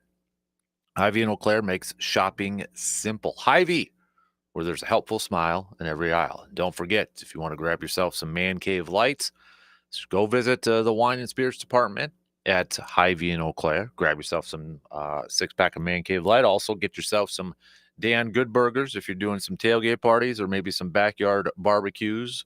Like we're going to have some gorgeous weather for the next few days to be able to participate in that. So fire up those grills and then have yourself a cool, cold, ice crisp Man Cave Light, right? A few texts, a few messages to get to here. Dennis says my favorite bit about ESPN was the awesome commercials they had with pro athletes and sportscasters. James says it was his study background noise when he was in college. I mean that in a good way. It was a mental comfort food during football season. So I'm going to get to that topic here in just a skosh. Quickly, don't forget to send me your stock reports, whose stocks are up and whose stocks are down. All right, so we're going to get to that probably in the 9 o'clock hour here of whose stocks are up and whose stocks are down. So also, I want to hit up this piece from The Athletic. I think it might, so maybe if you don't view the Packers front office in a good light, we'll see if this poll kind of changes your perception of the Packers front office. So this is again from The Athletic. And I know not everybody has a subscription or such, but I do. So I can kind of go through it in that, and we'll talk a little bit about what executives and head coaches had to say for casting their vote. So, all right, a lot of you have chimed in a little bit about the ESPN topic and such. How much has ESPN influenced your sports fandom? How big of it, or how much maybe you're not as big of a sports fan to this day. If it wasn't for that, we're bringing this up because there's a documentary coming out in a little bit here about the start of SportsCenter and ESPN and such. And we've talked about sports documentaries and such. And to help kind of talk about it, we got Luke in here. Now, you being the sports media dude that you are, how intrigued are you about this upcoming documentary? Quite. Yeah. It does look like it's, I don't want to say retreading, but the book, these guys have all the fun by James Andrew Miller. Mm-hmm. Great book. And I know now it's a little more dated because it came out over a decade ago. I would still encourage if you want any like comprehensive history of ESPN, even if it's changed a lot even since then, read that. Mm-hmm. It's like a must read. Always will be. But this is going to be in more documentary form, of course, than a book. So the visuals will be really interesting. It actually, one of my favorite sites to go to in terms of basic history looking is historicaerials.com. You've ever heard of that? I have website? Not. Historicaerials.com? Yeah, it's kind of, it's kind of like how on Google Earth you can do the time frame thing on that app. And then, of course, Street View, you can kind of turn it into its own history thing now with going back to like 2007, 2008. historicaerials.com. It's just like a bunch of aerial imagery. It goes back sometimes, depends on how far back you have aerial photos. It could be the 40s or 50s, depending on the spot. So I thought, you know what? I should take a look at Bristol and go back and see. I presume there were satellite photos taken in the 70s and 80s and see how the campus has expanded. Because as they talk about how it was pretty small, quote unquote campus. We talk about it as a campus. Back then it was a building with a couple satellite dishes. Talk about the mud and everything back then. And watching how it has grown and grown and grown and grown. This goes back to when it was, we forget it was just another cable channel that was trying to make a go of it. It's always kind of fun to look and see what were the cable channels that were available circa like 1982. And it's like CNN, TBS is in there, HBO's in there, MTV, depending on where you were at. I don't think we had MTV in Eau Claire till like 82, 83. It was not immediate, but then again, New York didn't have it immediately either. And ESPN, and those were some of the first few. USA, I think, was one of the first. You didn't know how long would that go. It seemed to be establishing itself, but it stuck around and stuck around and stuck around. And this will be a good watch. I'll be curious to see what the distribution is on it, but it would make sense that ESPN would at some point show a documentary in which members of ESPN have contributed on the history of ESPN. Mm-hmm. So yeah, I'm definitely going to watch it if it's easy enough to watch, for sure.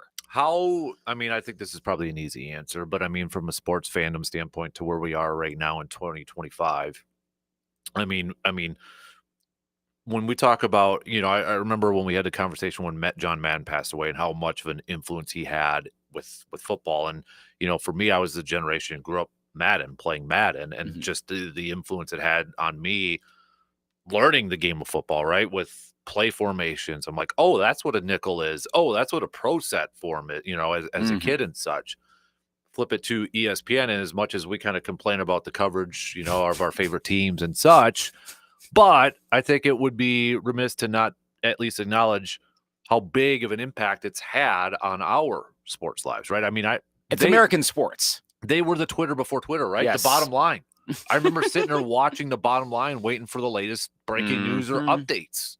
It was Twitter before Twitter, right? Yeah. I mean, I don't know how many times in summer, I said this earlier, that was on in the background. I didn't care what else was on. Somebody, I think, told me, and I believed them, it was a new episode at the top of every hour.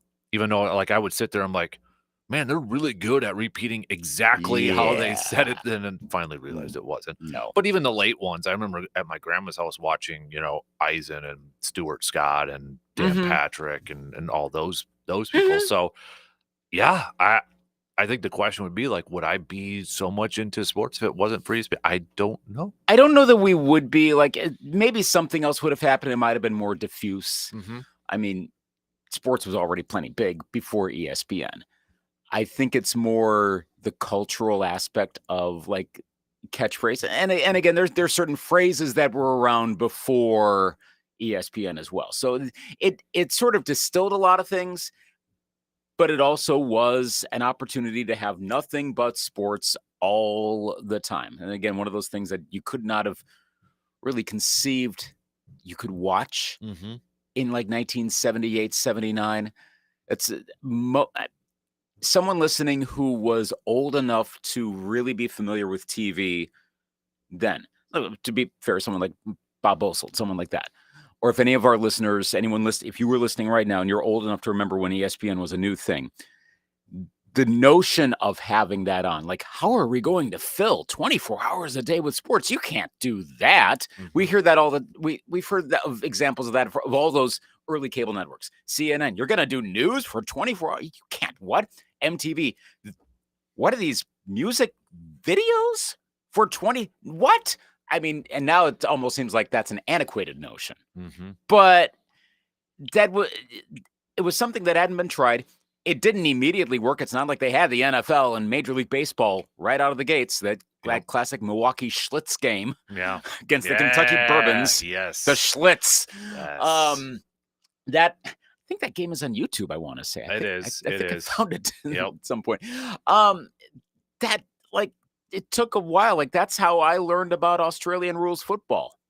Not because I knew what it was or learned the game. I just knew when I was a kid in like the later 80s, when I first started to become aware of ESPN, we didn't have cable at the time. So like when we would go to my mom's grandparents down in Rushford, they had cable. That's how I got to see like Bozo the Clown and WGN. I'm like, whoa, this is cool. And I think that's where I would see like the ESPN listings and so much Australian rules football. And this is like, say, 86, 87, 88. It was towards the end of the we got to fill era before they started to get like the Major League Baseball contract in 1990. I still remember the first Baseball Tonight jingle, the one before the one they have now. But because you heard that all the time. Like, oh, they got baseball. That made us watch sports differently. It made us think that we could watch it all the time. I think that's the key right there. It made us think we can constantly engage with sports. We hear about that a lot now with regard to all the streaming services where you have, like, you saw the NBA rundown of all the different networks and all the different streaming platforms you have. And then think like, wow, we have to spend so much money to watch every single game. Stop. For a long time, you got to see one game, maybe a week, of any given league. Game of the week in some cases. Depends on if you had a proper affiliate. We got through a good number of decades. I know I'm doing the whole, like, we made decades without cell phones. But it's true. Had plenty of passionate sports fandom without having sports everywhere. ESPN was an easy way to give you sports everywhere, which I think has made us expect we can and should access sports everywhere. And if we cannot watch all 162 Milwaukee Brewers games, that is an outrage. No, it's not even close. You can't watch Utah State play Hawaii on ESPN Plus. Well, what is wrong with our system? And I'm going with the negative extreme. But overall, I think it's a good thing that we have these opportunities. ESPN allowed for that. Yeah, I mean, it's to the point where, I mean, you go to dodgeball, ESPN to Ocho, you know, where it's like, all that stuff where it's, you can watch any type of believe that one is stuck as much as it has. Right, exactly. But I think another thing, what it made too, because a lot of people have talked about it, I think it made the profession of being a journalist kind of cool though too, right? Because of, we can list off all, or not all, but a lot of anchors.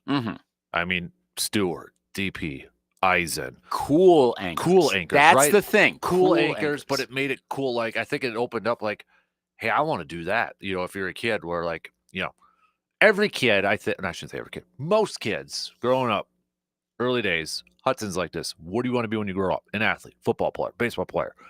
But then when you get a little older, like, okay, it's not going to happen. But hey, I could do something like that. I could still be involved in sports, and I could do it. And you're watching Stuart Scott with his liners as cool as the other side of the pillow, and all that. And it's like, okay, I want to do that. Like, I've talked about how Tiger Woods made golf cool for me, right? Because it had the, like, oh, I'm not fancy, it's kind of boring or whatever. Then in comes Tiger Woods, who just, like, completely changed the image of that. And I think, at least for me, ESPN kind of did that too with a lot of their anchors and talking sport. Like, we could talk about sports, and that's a job. Yeah. Yeah, like, it used to be the main anchors were like the local sports anchors. It's not as big as it used to be, nationally speaking. There were, and that was also more of a market by market thing, because you didn't know who was in Dallas, you didn't know who was in Miami if you lived in Eau Claire. There was some of that, and you had the occasional. Well, I mean, remember, we didn't have much in the way of studio hosts. We just got done with the NFL Today's 50th. That wasn't. I mean, there had been pregame shows and such, but the idea of a must-watch studio show on sports, again, was a new phenomenon in 1975. So we're talking 4 years prior to ESPN. Took a little while for ESPN and the whole, like, catchphrase thing to kick in. That really, I mean, Berman kind of started it some, and it didn't really pick up steam till later 80s and 1990. But that was on a national basis. So beyond your local sports anchor, now you have these national figures. And again, it's the notion of having fun with it. It wasn't stentorial of, no, here is the news. It was, let's come up with, let's have a good time talking about sports for an hour, but also deliver it in a professional way. Probably went maybe too far. Again, not ESPN's fault at all. But how many times have you probably heard of an anchor say, I tried to do catchphrases and it didn't work? I mean, of course, you could think of the boom goes the dynamite guy. Yeah. That's like the distillation of that. But that also tells you the influence that so many sports anchors, plenty talented guys, thought, I'm going to try to come up with a catchphrase. I'm going to try to do it Stuart Scott style, Dan and Keith style, stuff like that. That is heavy influence. That is a massive cultural change, which again, if there's not ESPN, I think someone else would have done something like that. But would there have been the space to allow the anchors to do that? Would they have co-anchors that have chemistry? Would they've had a sports center, or maybe there wouldn't have been a sports center? Maybe there would have been just games devoted. I don't know, but it worked for ESPN, and it made a massive difference, and it made it fun for all of us.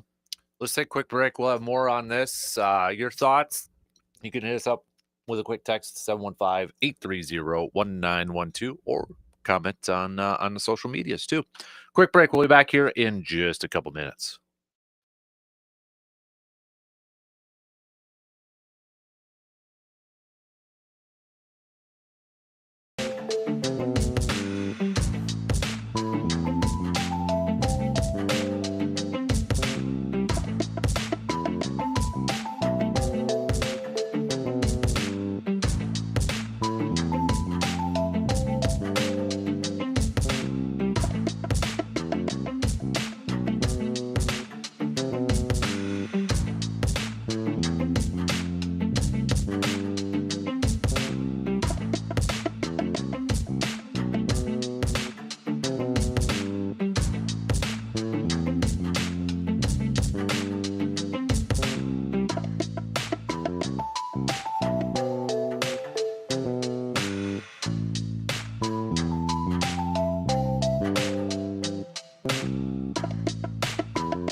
So let me ask you this, and for everybody else out there, because a couple of you've kind of already, this is the route that you've went with. When you think about the last how many years of ESPN and mothership, whatever we want to call it, for anything, whether it's their digital website, commercials, sports program, what's like maybe the first couple or first things that really stand out to you memory wise from the last 40 plus years? Like, does anything like a core memory kind of stand out? I mean, you always talk about primetime. NFL Primetime's number one for me. Yeah, that's like your main thing. Still watch it. Just watch the most recent episode. Yep, and Berman still got it. Mhm. I think Dan and Keith, their peak was remarkably short, if you think about it, for their cultural impact. Because like it really kicked in around maybe 92, 93. Then they got broken up because the whole ESPN2 thing, the leather jacket. Yeah. Then Oberman comes back, but then by 97, he's gone. But in the meantime, they'd already done a book together. I mean, that for me, that's the quintessential Sports Center pairing. Well, you see why they've recreated that on a couple occasions over time, given Keith Oberman's prickliness, shall we say? Well, and even Dan Patrick hasn't had the best ESPN relationship. It's a minor miracle that they've been able to pull off stuff like that, or even those two independently. But to this day, if I hear about, oh, Dan and Keith are doing something, it's the memories of the 1990s, and you want to see that. See, that's yours. Mine was back. always Eisen and Stewart. That one, and that was another one that I'd put that number 2. That also did not last as long as I expected.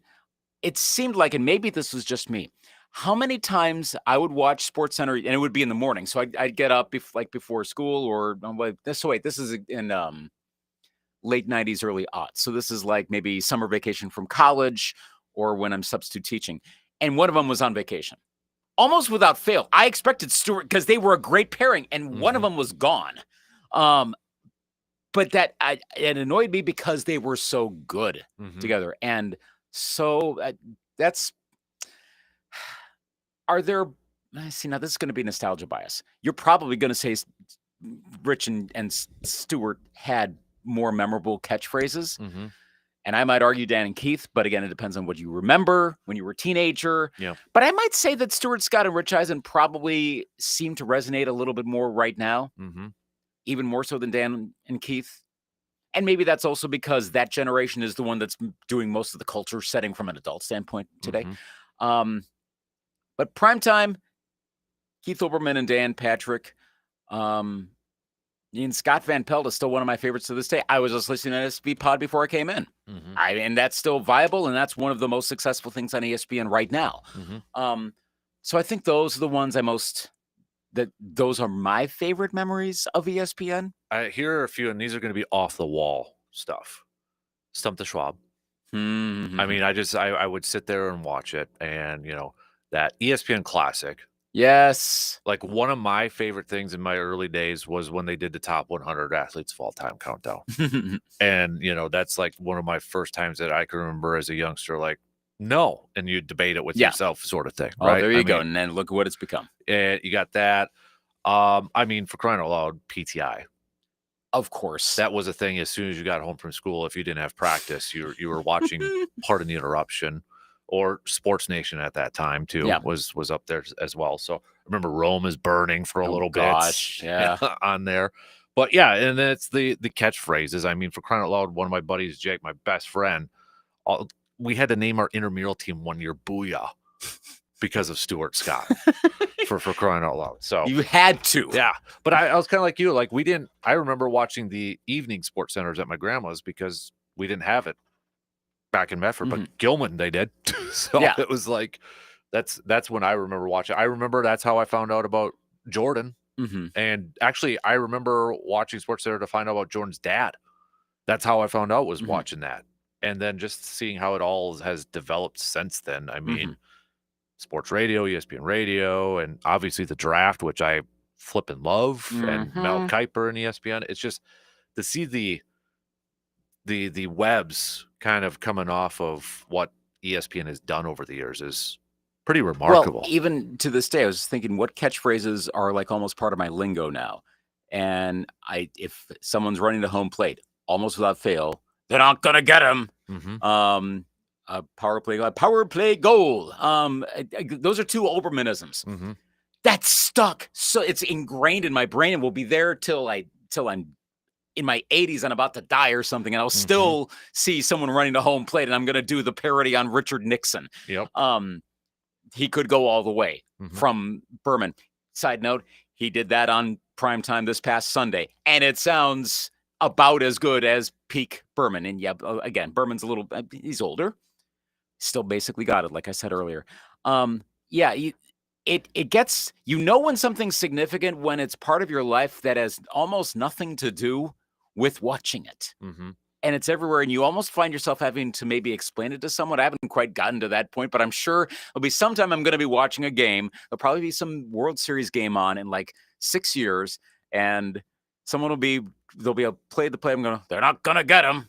They got him. And my daughter will be like, what is that? And I'll have to explain. Okay, so back in 1994. I did that the other day when I dropped the line.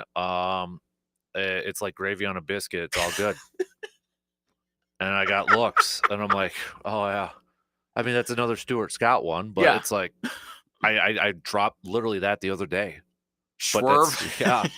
Got a swerve on. Yeah. So I mean, but yeah, it's for as much as we kind of complain about it now, you think back to it, it's a huge impact in every sports fan. From way downtown, bang. Or I mean, you mentioned Chris Berman when he did the home run derby. Yes, back. Yeah. Oh my gosh, like that's what we do now. It's become who we are, and maybe that's the other legacy besides the expectation that you can get sports whenever, wherever. It's that it has changed how we talk about sports and how we describe it. And there's a lot of these shorthands. And we can say that again, not everyone in our building here at the radio station. We could go up to a bunch of people and do those things. They'll be like, what are you talking about? But they're also probably not as big sports fans, understandably so. But it's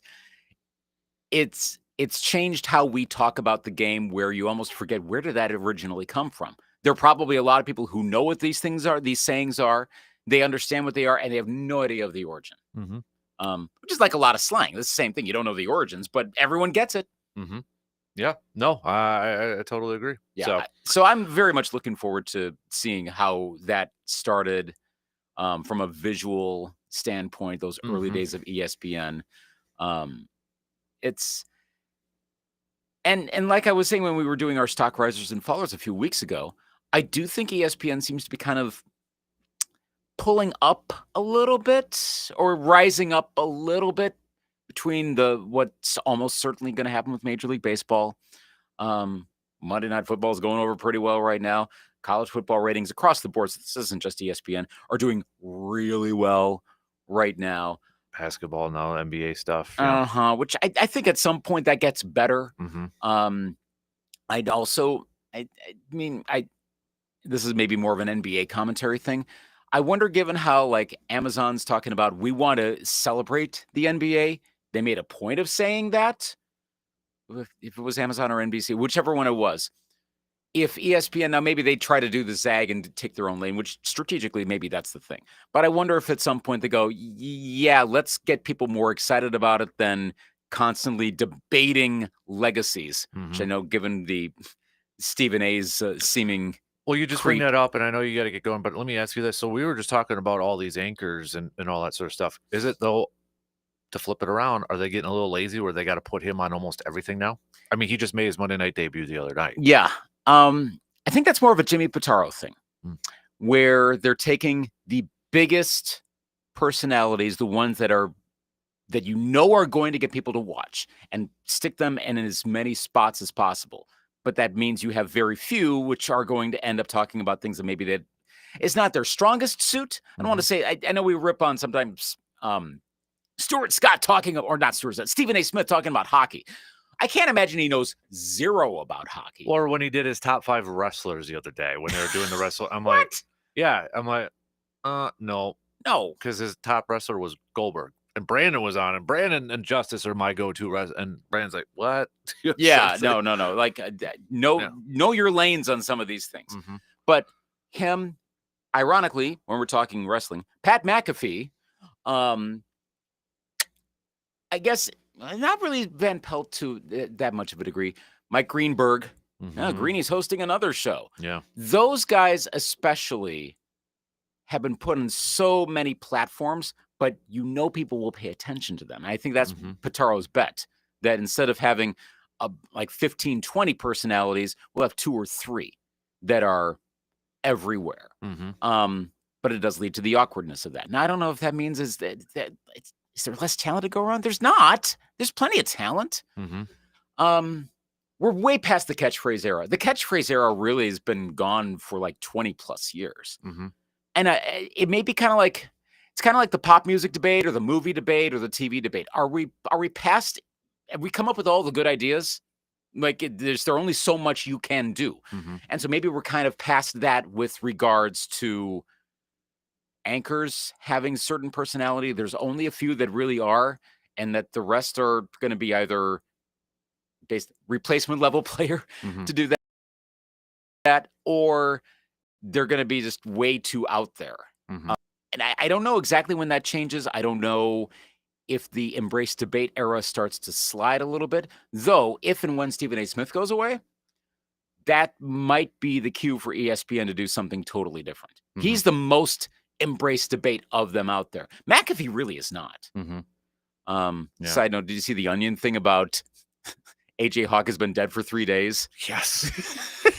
No one's noticed. If you don't know, Google what I just said. You'll see it. It's funny. But I think it's going to take a little while to get there. But it does mean we're probably going to have Stephen A. popping up in more things in the interim, and there's not much we can do about it. Yep. All right, dude. Thanks for stopping in. No problem. For a little bit. All right, we got to take a quick break here. We'll wrap up the third hour coming up after these quick words.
John with a quick stock riser and stock faller. His stock riser is Jim Schwartz, the Browns defensive coordinator, for basically kind of out-coaching Matt LaFleur. Stock falling, WWE's debut on ESPN. It was an okay event for a debut, but I've seen WWE put on better premium live events.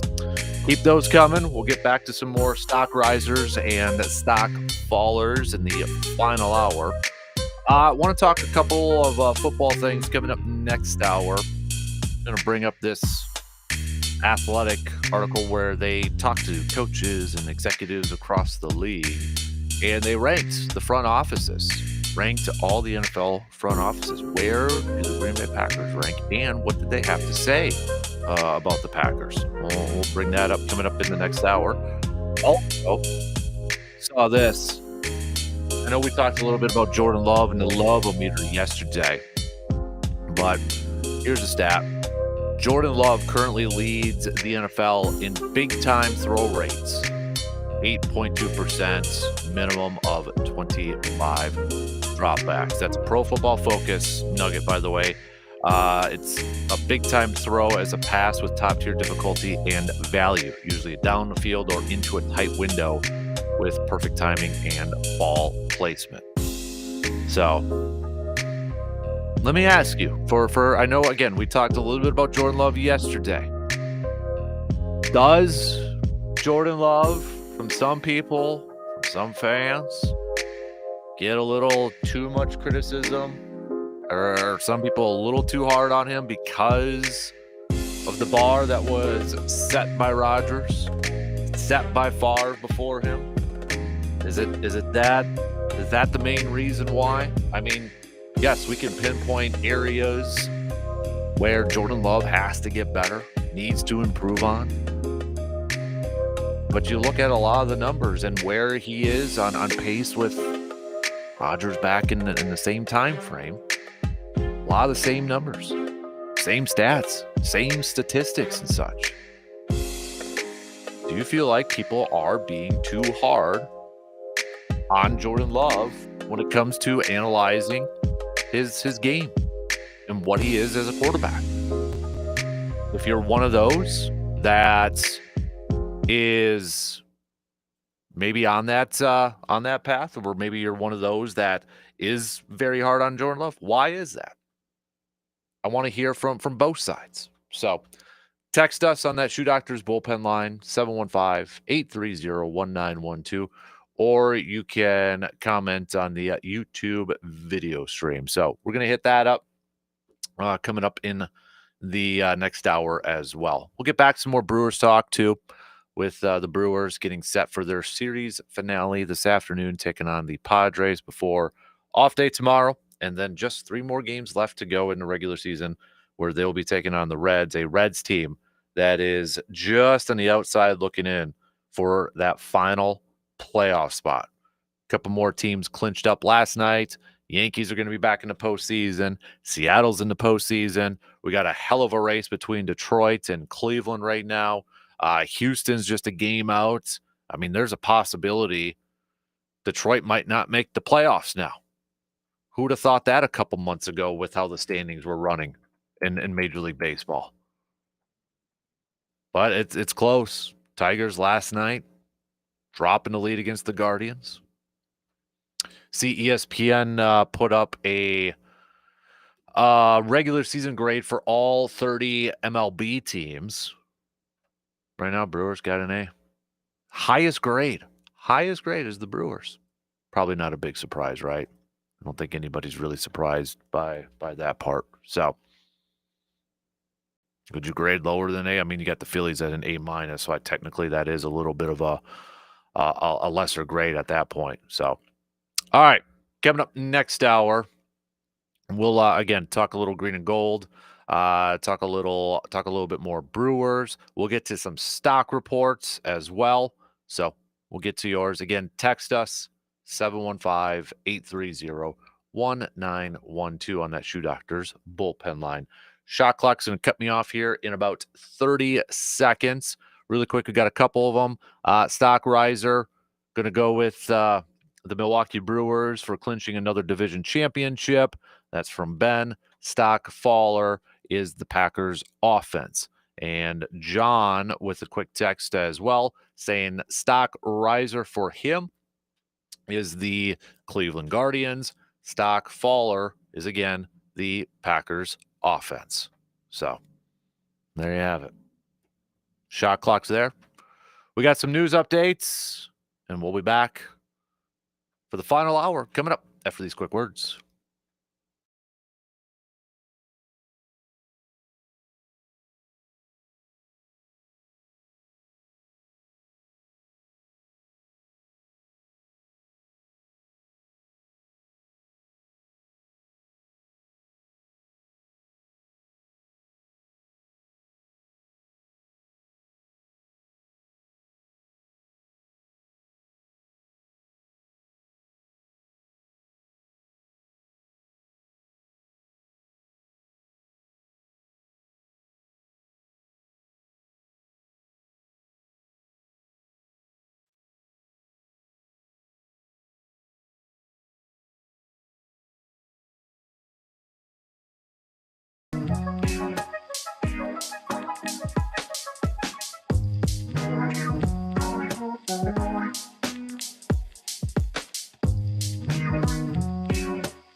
All right, final hour kicking off right now on this Wednesday morning. We've got stock reports continuing to flow on in. So who is your stock riser? Who is your stock faller? You can hit us up with either a text or hit us up on the socials and the video stream, all that fun stuff. We'll get back to some more Brewers talk as well as we get set for this series finale against the Padres this afternoon. Chad Patrick's going to be getting the start for the Brew Crew.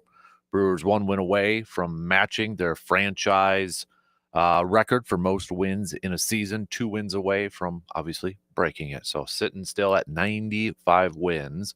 And that magic number to clinch the top seed overall in the National League is at 2. Combination of wins and losses by the Brewers and Phillies. Phillies losing last night to the Marlins. We'll see if Marlins can help out the Brewers again tonight. So we'll get back to more baseball talk coming up here in just a little bit, including, that ESPN grading all MLB teams for their 2025 season regular season grades. Brewers, the only team getting an A. Got a couple A minuses on there, but highest grade going to the Brewers. We'll tell you what they had to say about the team and heading into the postseason here in just a little bit. But I want to lead off this hour, switching gears and chatting a little football. So I always find these types of articles, pieces really interesting when writers kind of get polls from insiders, if you will. So like in this case, The Athletic with a piece, which NFL teams have the best front offices? Which NFL teams have the best front offices, head coaches, and executives cast their votes? It's not writers, it's not analysts, it's not media members. These are actual people within the league. And I always kind of these types of pieces or articles always kind of pique my interest because it's thoughts from people who work with these others and have little insider information, if you will. The top team, probably no surprise, was the Philadelphia Eagles. Number 2 was the Baltimore Ravens. Number 3 was the Rams. And number 4 was the Packers. Says here, if the Packers can climb deeper into the postseason on the heels of the Micah Parsons blockbuster trade, they'll be locked in on this list for the foreseeable future. One executive said, quote, that may be the most impressive group outside of the Eagles over the last few years, talking about the front office staff. There's something to be said for the way the Packers run the organization, like a relative mom and pop shop compared to their corporate counterparts. Since there isn't a traditional owner, the front office has been afforded patience and a longer runway to work through mistakes. It can be diligent with its draft process and bold with its finances without any heavy-handed pressure from ownership. Just consider the way the Packers moved from Brett Favre to Aaron Rodgers to Jordan Love. None of those decisions were popular with the fan base. All turned out to be flawlessly executed. General Manager Brian Gutekunst and predecessor Ted Thompson both worked under Hall of Fame GM Ron Wolf, who didn't care what anyone outside the building was thinking. There's a freeing nature that comes with a GM's ability to trust his information and to make the best decisions for the roster at that specific time, opponents and pundits be damned. The Packers' draft record has been incredible for several years, which is why their core is largely homegrown. It's also why they recovered so quickly from the Rodgers trade that sank their books for a couple of years, and now they're viewed as a short-list Super Bowl contender. Another executive had to say, quote, it's insane how well they've drafted. They truly have crushed the past couple of years. By drafting and developing so well, the Packers can supplement their roster and splashy veteran acquisitions, whether it's Parsons, Xavier McKinney, or Josh Jacobs. They also stayed out in front of Love's contract. Quote, I have a lot of respect for what they do top to bottom, an executive said. They've done some things that people questioned, but they do it right. They got the quarterback right.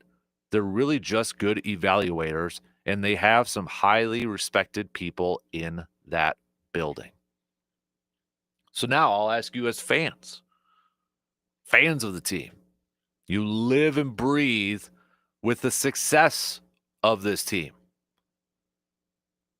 When you hear that from their counterparts, from other coaches, other front office execs for 31 other teams, and you hear some of those quotes, what goes through your mind? Does it change your approach? Does it change your thoughts on your team, on your front office? I mean, I guess for me, I was always very high on the front office.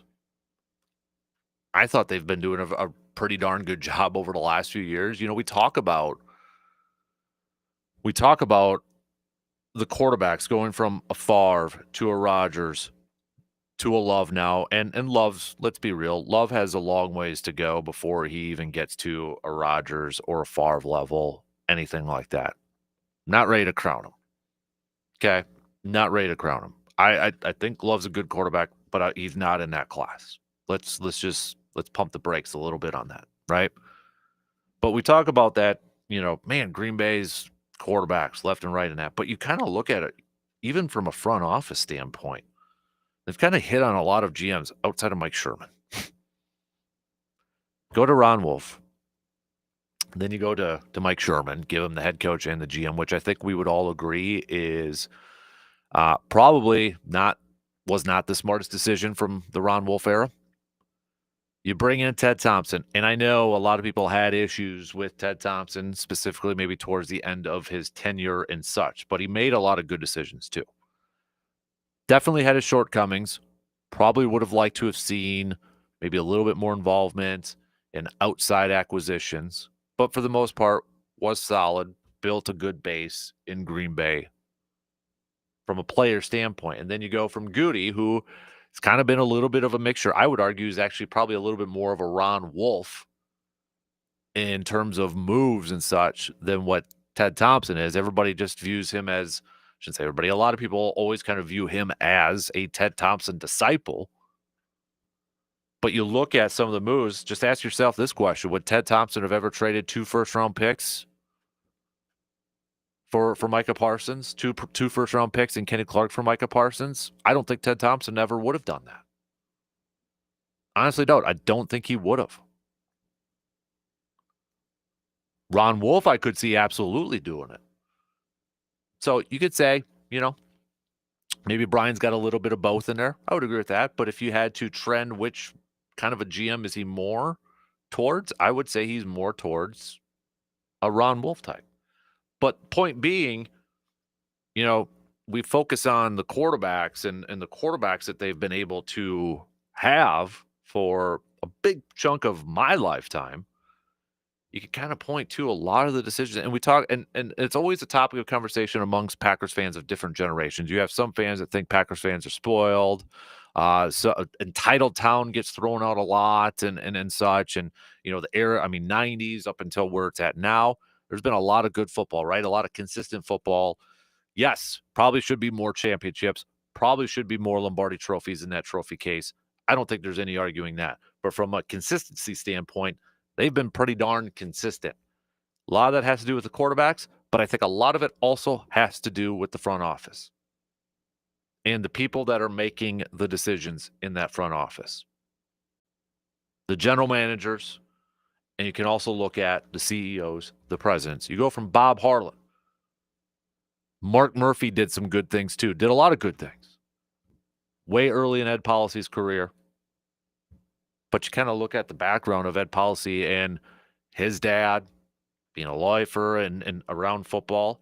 I think there's a lot of optimism surrounding that, and there's a lot of confidence that that trend's going to continue from the CEO president's position as well. So while we always talk about the quarterback stability that the franchise has had over the years, I think you got to look at inside the building too, the front office, the CEO, the president leadership starts with that stability. And that's something that Green Bay, I think you can point to the Ron Wolf era that they've really prided themselves on. They've really focused on, to put it in a Brewer sense, Brewers, what do? What do they invest a lot of their resources in? Pitching. We always talk about the pitching lab and how they develop pitchers, and the international market, the Cheerios. Now we're going to see maybe a Jesus Mate. They really invest in that. Packers started with Ron Wolf. They've invested a lot in talent evaluation, scouts, and then building from that. That's what stable, solid, good franchises do. So I'm not surprised to see other executives and coaches across the league view Green Bay's front office as a top 5. I can understand why the three other teams are ahead of Green Bay. I mean, you look at the Rams. You know, they've kind of gone about it a couple different ways. When they won the Super Bowl a couple years ago, what were they do? It was like, screw them picks, right? It was, we're going to trade a lot of our picks. We're in a win now mode. We're going to go get Von Miller. We're going to go get Jalen Ramsey. We're going to get Odell Beckham Jr. We're going to go trade for Matthew Stafford. We're going to go in to get this Super Bowl. And they did that.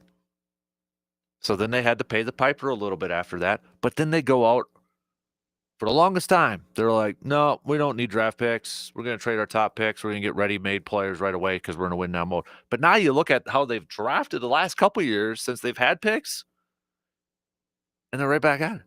I mean, their defense is full of some young studs. We saw it last year. And what do? They had a guy like a Devontae Adams. So I could see why, and the Rams are up there, and they've recently won a Super Bowl, more recent than Green Bay. And then you look at the other two. Ravens are on there. I mean, the Ravens, I think, for the longest time have always been talked about, praised about. You can say, well, they haven't won a Super Bowl yet with a Lamar Jackson and such, and you'd be right. Eric DaCosta has got a really good, he's viewed highly across the NFL, and they make some solid moves over the years. And then, I mean, number one is the Eagles. I don't think there's any debating right now why the Eagles are number one.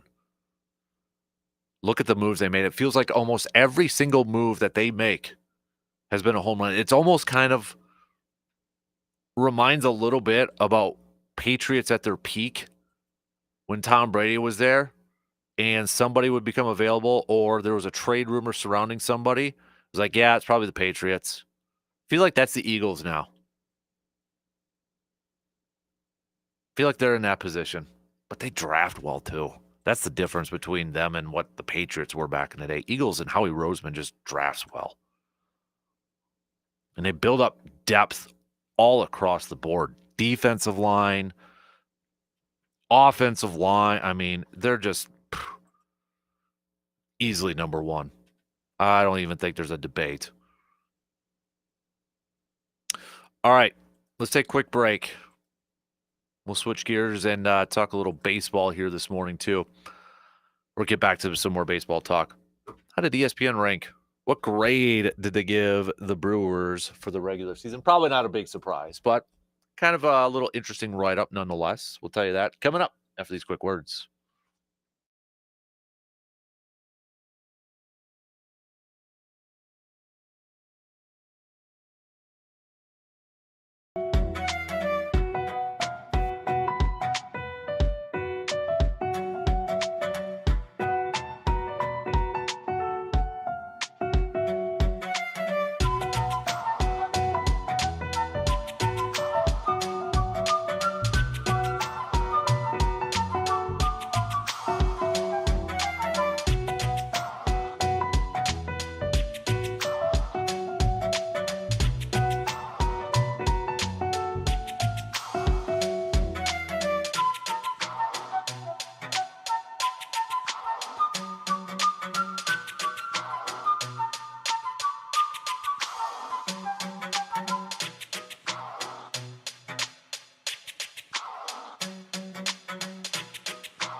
As we start to wrap up the regular season in Major League Baseball, got a few games left to go here. Brewers have 4 left. Some teams got 5 and such, but probably going to see more of these types of content pieces come out in grades and nets. And well, ESPN's got a new one up.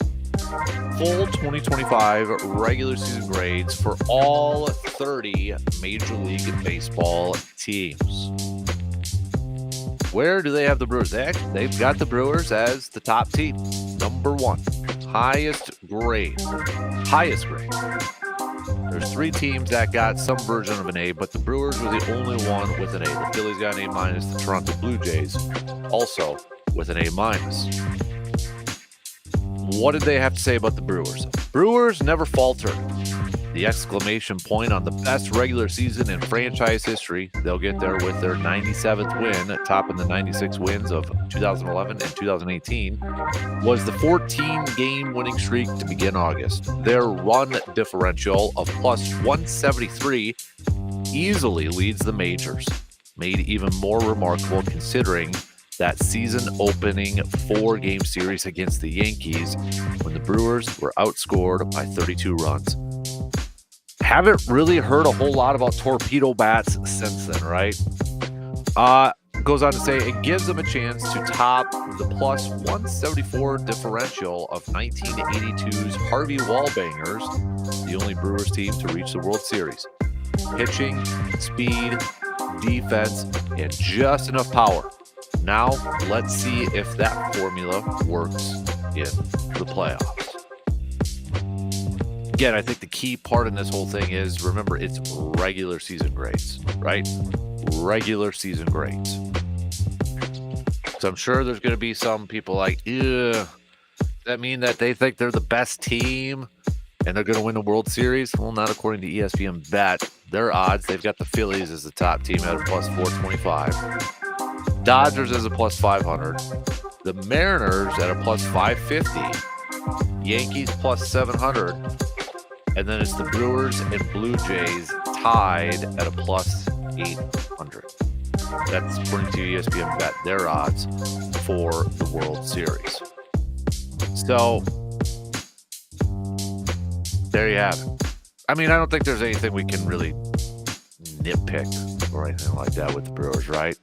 And that's going to be the biggest question when we get to the postseason is, does this formula work? Does the Brewers formula work in the postseason? It works in the regular season. Obviously, we're seeing this. Number 1 team, most wins in Major League Baseball. But does it work in the postseason? Where it's a little bit of a different animal. That's the big unknown. We're not going to know until we get there and we start playing these games here in the coming days. And even if it does work, if the Brewers go out there and let's say they go to the World Series, how many teams are going to try to copy the Brewers? Maybe some that are kind of in a similar position as them. You know, I mentioned it earlier, but it was about a little over a month ago. The Cardinals general manager was watching a little Sunday Night Baseball on ESPN, Cardinals Cubs, and the Cardinals general manager, they were interviewing him during the game, and he even mentioned, like, gotta get back, seeing what the Brewers are doing. Kind of have to get back to doing something like that. A little bit more homegrown, developing those players.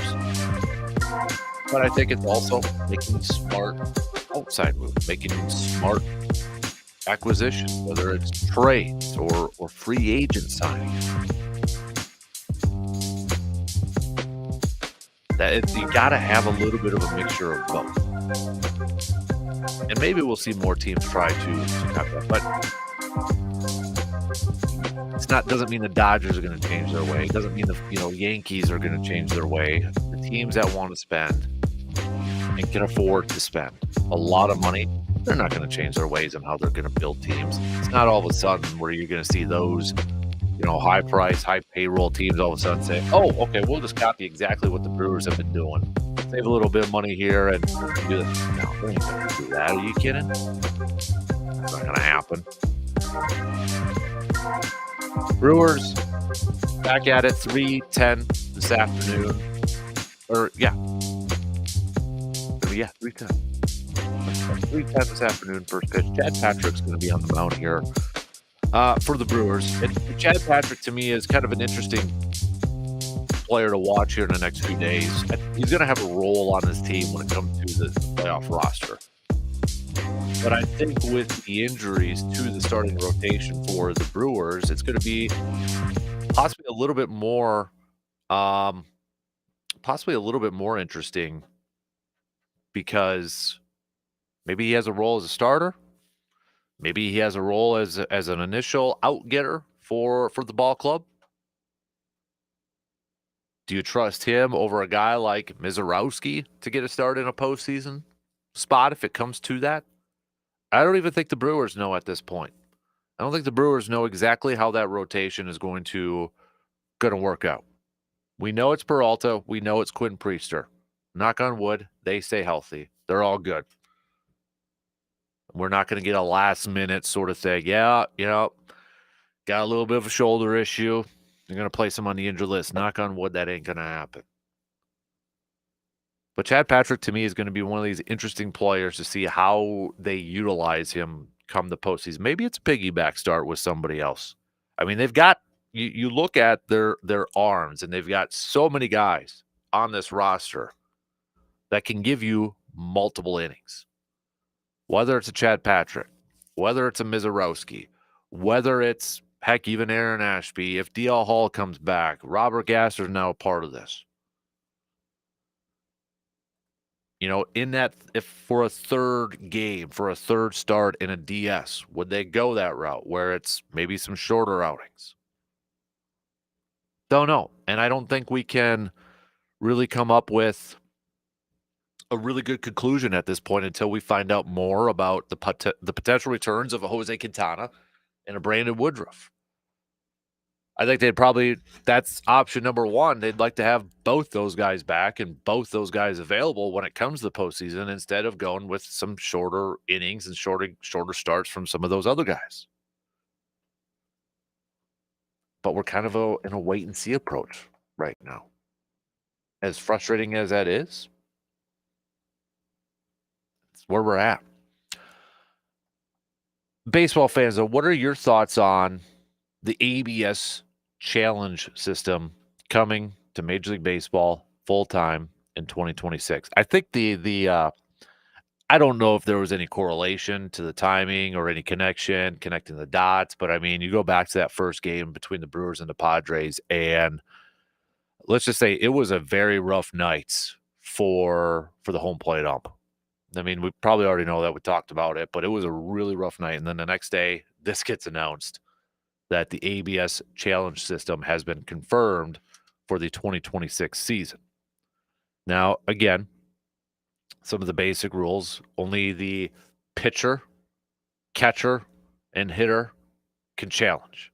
Each team will start the game with 2 challenges apiece. If a game goes into extra innings, any team that starts the extra inning out of challenges will get 1 challenge for the 10th inning. If they exhaust that challenge, they will then get another challenge for the 11th, and so on.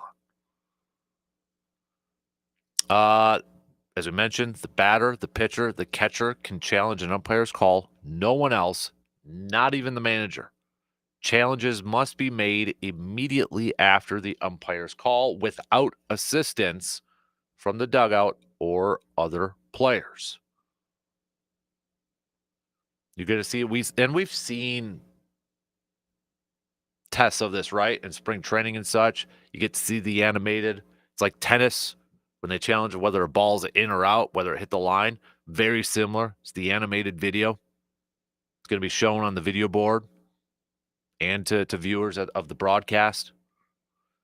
If it is a successful challenge, the team retains that challenge. So a team only loses its challenge if the umpire's call is confirmed. So that's where the strategy part comes into play. I mean, you better be pretty certain, especially if it's early in the game, that pitch was either a strike or a ball if you're going to challenge it. And you kind of have to keep your emotions in check as a player, especially if you're a hitter. Say it's 3-2 count. Bases loaded in the bottom of the second. Ump brings you up for looking at a strike. It's close. Do you challenge that? Do you not challenge that? And let's say you only have one challenge left. Say you tried challenging something in the first. A teammate of yours did it and you lost that. You only got one challenge left and it's close. That's strategy part, because if you do it and you lose it, you got nothing left for the later innings.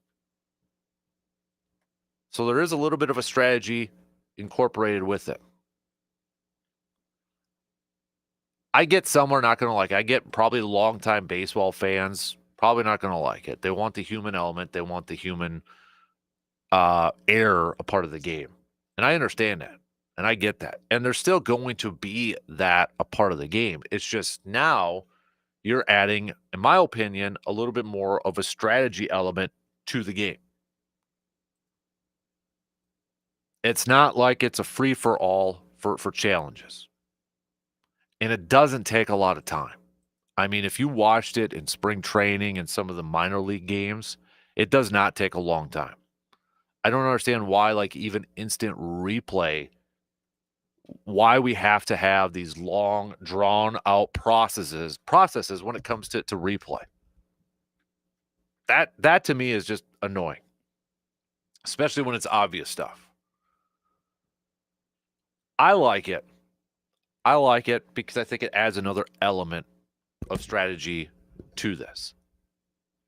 And it puts pressure on those players. I like the fact that a manager can't do this either, because I think that puts more pressure on the players that, hey, you better make sure you're right, and you can't just go off of emotion, because we're going to see that. We're going to see frustrated hitters that maybe want to challenge a call, but they might have to bite their tongue. How many times did we see in spring training where, hitter thought it was a ball and immediately he's tapping his helmet, because that's how you have to signal that. You're going to have to hold those emotions in check a little bit. You're a pitcher. You think you hit that corner. You're going to have to hold that emotions. Same with the catcher. So I like that part. And I like that the manager is not the one making a decision. You're putting the responsibility and you're putting the pressure on the players themselves. And I'm intrigued with that. I kind of like that. I'm curious to see how it goes. And I'm curious to see, especially like big time moments too, right? Like playoff games. Like playoff games is really you're in some tough situations and some high emotion games in the postseason. Can you bite your tongue in some instances if it's a close call? Again, manager can't save you. Manager can't take that blame for you. Manager can't cover your behind and challenge it for you. It's going to be on the players. All right, we got to take a quick break. We'll be back with more coming up after these few words.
Taking a look at where things stand right now in the Major League Baseball playoff race.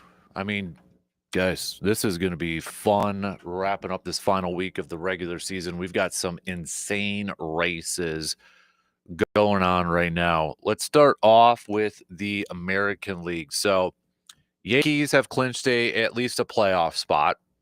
They've clinched a playoff spot. They're still potentially chasing the Blue Jays. They're just one game back from the Blue Jays. Then you got the Red Sox, who they're right now in a wild card spot, but they haven't clinched anything yet. So still fighting for their playoff spots. But how about this AL Central? So Kansas City now is officially eliminated. But the Guardians, who have just been on an insane tear as of late, are now ahead of Detroit. They've got the same exact records, but Cleveland holding the tiebreaker right now, and Detroit is struggling. I mean, last year was kind of like Detroit came out of nowhere and made this playoff push. Now you got Cleveland doing the same thing within this division. And both these teams are going at it. Their series is going to continue tonight, but Cleveland getting the 5-2 victory last night. Man, that's going to be a fantastic one to watch. And still, of all the playoff teams, right now, these teams are still eligible for the playoffs, or teams who have clinched the playoffs. Guardians are the only ones with a negative run differential, -6. That could change, obviously, if they make the postseason. They're probably going to get close to evening that out, or even, getting into the green or the positive of that. Phillies have clinched their division. We know they're going. Miami is not officially eliminated yet, and Miami is taking on the Phillies for this series. We know Miami beat the Phillies last night. So Miami, even though they've got according to ESPN, a 0.2% chance of making the playoffs, telling me there's a chance. They're still alive. They're still in this thing, believe it or not. The NL wildcard race is pretty nuts. So we know right now your division leaders, Brewers, Phillies, Dodgers. Cubs, Padres holding on to the top 2 spots. Padres, though, they're only 1.5 back now from the Cubs. Why does this matter? Because right now, if the playoffs started, it'd be Cubs versus the Padres. It matters in terms of who's going to host that. So I'm sure the Padres would love to host that wild card matchup against the Cubs. And the Cubs right now have lost 5 in a row. Whereas we know, as Brewers fans, Padres have been beating up on the Brewers here a little bit.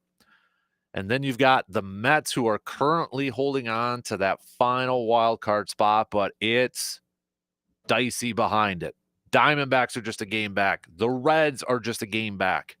The Cardinals are not out of it yet either. As we mentioned, Miami's not out of it.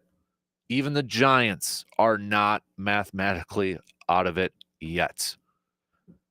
So we have got more teams left in the National League that are still alive. American League, we kind of have a good idea. I mean, there's only one more wild card spot left up. It looks like it's going to be Boston, but whoever doesn't win the AL Central maybe has something to say for that. Houston, you're looking at them right now. They're just kind of out of it, a couple games out of it. So it's that final wild card spot. And I know the Yankees and Blue Jays are still battling for the division, and that can ultimately determine who's going to get the top seed in the American League, which is a big deal here too. But for the most part, we have a good idea on all the teams except for a couple for that final wild card spot. National League, we've got our 2 division winners with the Brewers and the Phillies. Padres are still going to try to catch up to the Dodgers. Padres are just 1.5 back from the Dodgers. You got Arizona, Giants still battling. As we mentioned, Cincinnati, St. Louis still alive too. I just think this is another reason why I love sports. We could talk about sports and we could try to predict and forecast what we're going to do or what these teams are going to do, what these players are going to do. We have our opinions in that, and for the most part, maybe confident in our opinions, feel good about our thoughts, but then they actually get to the games and they play the games and they get to their seasons, and it's different because we go back to the beginning of this baseball season. And I think a lot of people, I was one of them. I know I'm not the only one that all thought, okay, for the Brewers to win or for the Brewers to get to the postseason, probably going to have to win the division. Any team out of the NL Central, probably going to have to win the division. I think that was kind of the mindset. And now there's a potential that 3 teams from the Central can make the postseason. We know 2 are for sure. Brewers and Cubs. Reds are right on that heel. Cardinals are a little bit further back, but I think if you ask a lot of Brewers fans, I'm not sure about Cubs fans. I know that's a little bit more of a rivalry. I'd never count out the Cardinals until they're officially counted out. I know it's a huge mountain to climb. It's a little steep, but I'll never count out the Cardinals. I just can't. Not until I see that E next to it where it says eliminated. Then maybe I could feel a little bit better about not worrying about the Cardinals. But if the playoffs started today, what would those matchups be in Major League Baseball if the playoffs started today? Well, Detroit would be the 6. You got Cleveland as the 3. You'd get that matchup right away. Division. You want another division matchup in the AL? You'll have it. Red Sox, Yankees. How about that? How about those to begin the wild card round in the American League? 2 division opponents going at it. Toronto would be your 1. They would face the winner of a division foe between Boston and the Yankees. And then Seattle would take on the winner between the Tigers and the Guardians.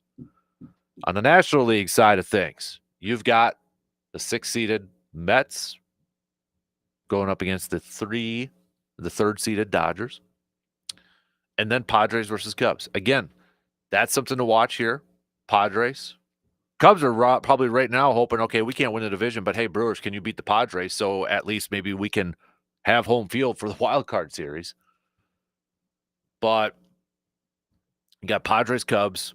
We'll see where that one's going to end up. The winner of that is going to be taking on the Brewers. And then Mets, Dodgers. Winner of that will be taking on the Phillies. That's if the playoffs started today. I have a feeling there's going to be a few changes by the time we talk about playoff matchups come Monday. Just my gut. It's just my feeling, but given how it's changed so much in the last week already, I think it's pretty safe to say that there's going to be some movement. All right. Let's take our final break, and then we've got picks. We'll make some of these baseball picks. Wow, really good matchups here. Playoff baseball already, kind of a nice preview, huh? All right, we'll be back here in just a couple minutes.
Derpy on is it Derpy Entertainment on our YouTube says, hoping the Reds clinch it. I'll be happy as long as the Dodgers, Yankees, or Astros and Red Sox don't win it all. Seeing them win it is annoying.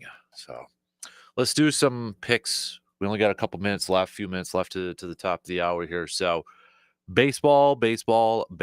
Washington at Atlanta. I'll go Braves. Why not? Tampa Bay, Baltimore. I'll go Tampa Bay. I don't know what to pick. I keep picking Detroit. Maybe I'm their jinxer, but I feel like every time I've picked the Detroit, they've lost. I think that's kind of been the case right now. I'm going to go Cleveland. Got to go with the hot team right now. Pittsburgh, Cincinnati. I'm going to go Cincinnati. Paul Skeens. Paul Skeens, Hunter Green. I'm going to still go with the Reds today. Miami at the Phillies. Luzardo's on the mound. I'm going to go with the Phillies to get that win. White Sox taking on the Yankees. I'll go with the Yankees. Boston at Toronto. I'm going to go Boston. Garrett Grosjett's on the mound going up against Max Scherzer. I'm going to go with the Red Sox. Now that AL East is going to get tight. Minnesota at Texas. Jacob deGrom's on the mound for the Rangers. So I will go with the Rangers of Texas. Mets, Cubs. Matthew Boyd's on the mound. I'll go Cubs. Although the Mets need this game big time. Cubs can't be screwing around, though, if they want to host that wild card round. Kansas City at the Angels. I'll go with the Royals. Rockies, Mariners. Give me the Mariners. Dodgers, Diamondbacks. Blake Snell, Nelson going on the mound. Diamondbacks desperately need this one, too. Dodgers still have yet to clinch their division. You know what? I'm going to go Diamondbacks. I'm going to go with Diamondbacks with Nelson on the mound. I know Blake Snell's had a sub-3 ERA, but I'm going to go with Diamondbacks. Cardinals, Giants. I'll go with the Cardinals. Sonny Gray's on the mound. Astros, Athletics. I'll go Astros. And then finally, Brewers, Padres. Patrick's on the mound for the Brewers. Dylan Cease is on the mound for the Padres. Brewers get a win. Got to get a win to avoid the sweep. Let's match the franchise record for wins, 96, and then we can head in that home stretch, 3 games against the Reds to try to get one more win to set the season franchise record for the most wins. But at this point, we just want to see first round top seed. We know they already get the bye. I get that. It's a little bit more so for NLCS so they could host it if they have to go up against the Phillies for that. So, but I want the Brewers to be healthy going into the postseason, playing some of their best baseball going into the postseason. Offense is clicking. Pitching is on point. That's what I want to see from this Brewers team. These final 4 games, get some of these wins, gain some of that confidence, go into the postseason, riding a little bit of momentum. But, of course, being healthy.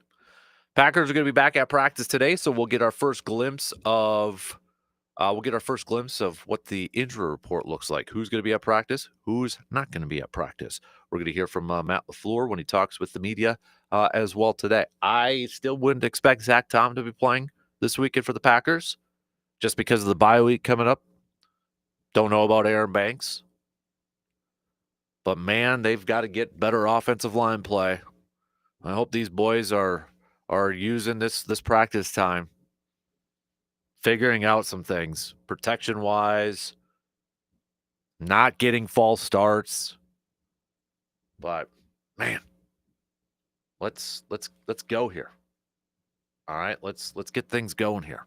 So we'll talk about it tomorrow, see who have a little reaction on maybe who didn't practice and get maybe an idea of who's potentially going to be available for this weekend going up against the Dallas Cowboys. So then hopefully we're talking about a Brewers game.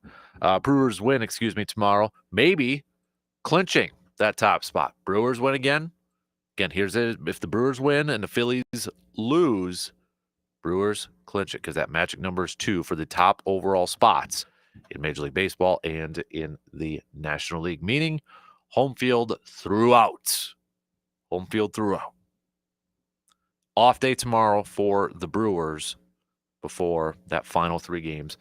Going up against the Cincinnati Reds. At this point, that series means way more to the Reds than it does for the Crew. So, tomorrow's is also Thursday, which means Am I Wrong? Our new segment. Give me your bold sports statements that you believe are true. Am I wrong? Am I wrong if I say this?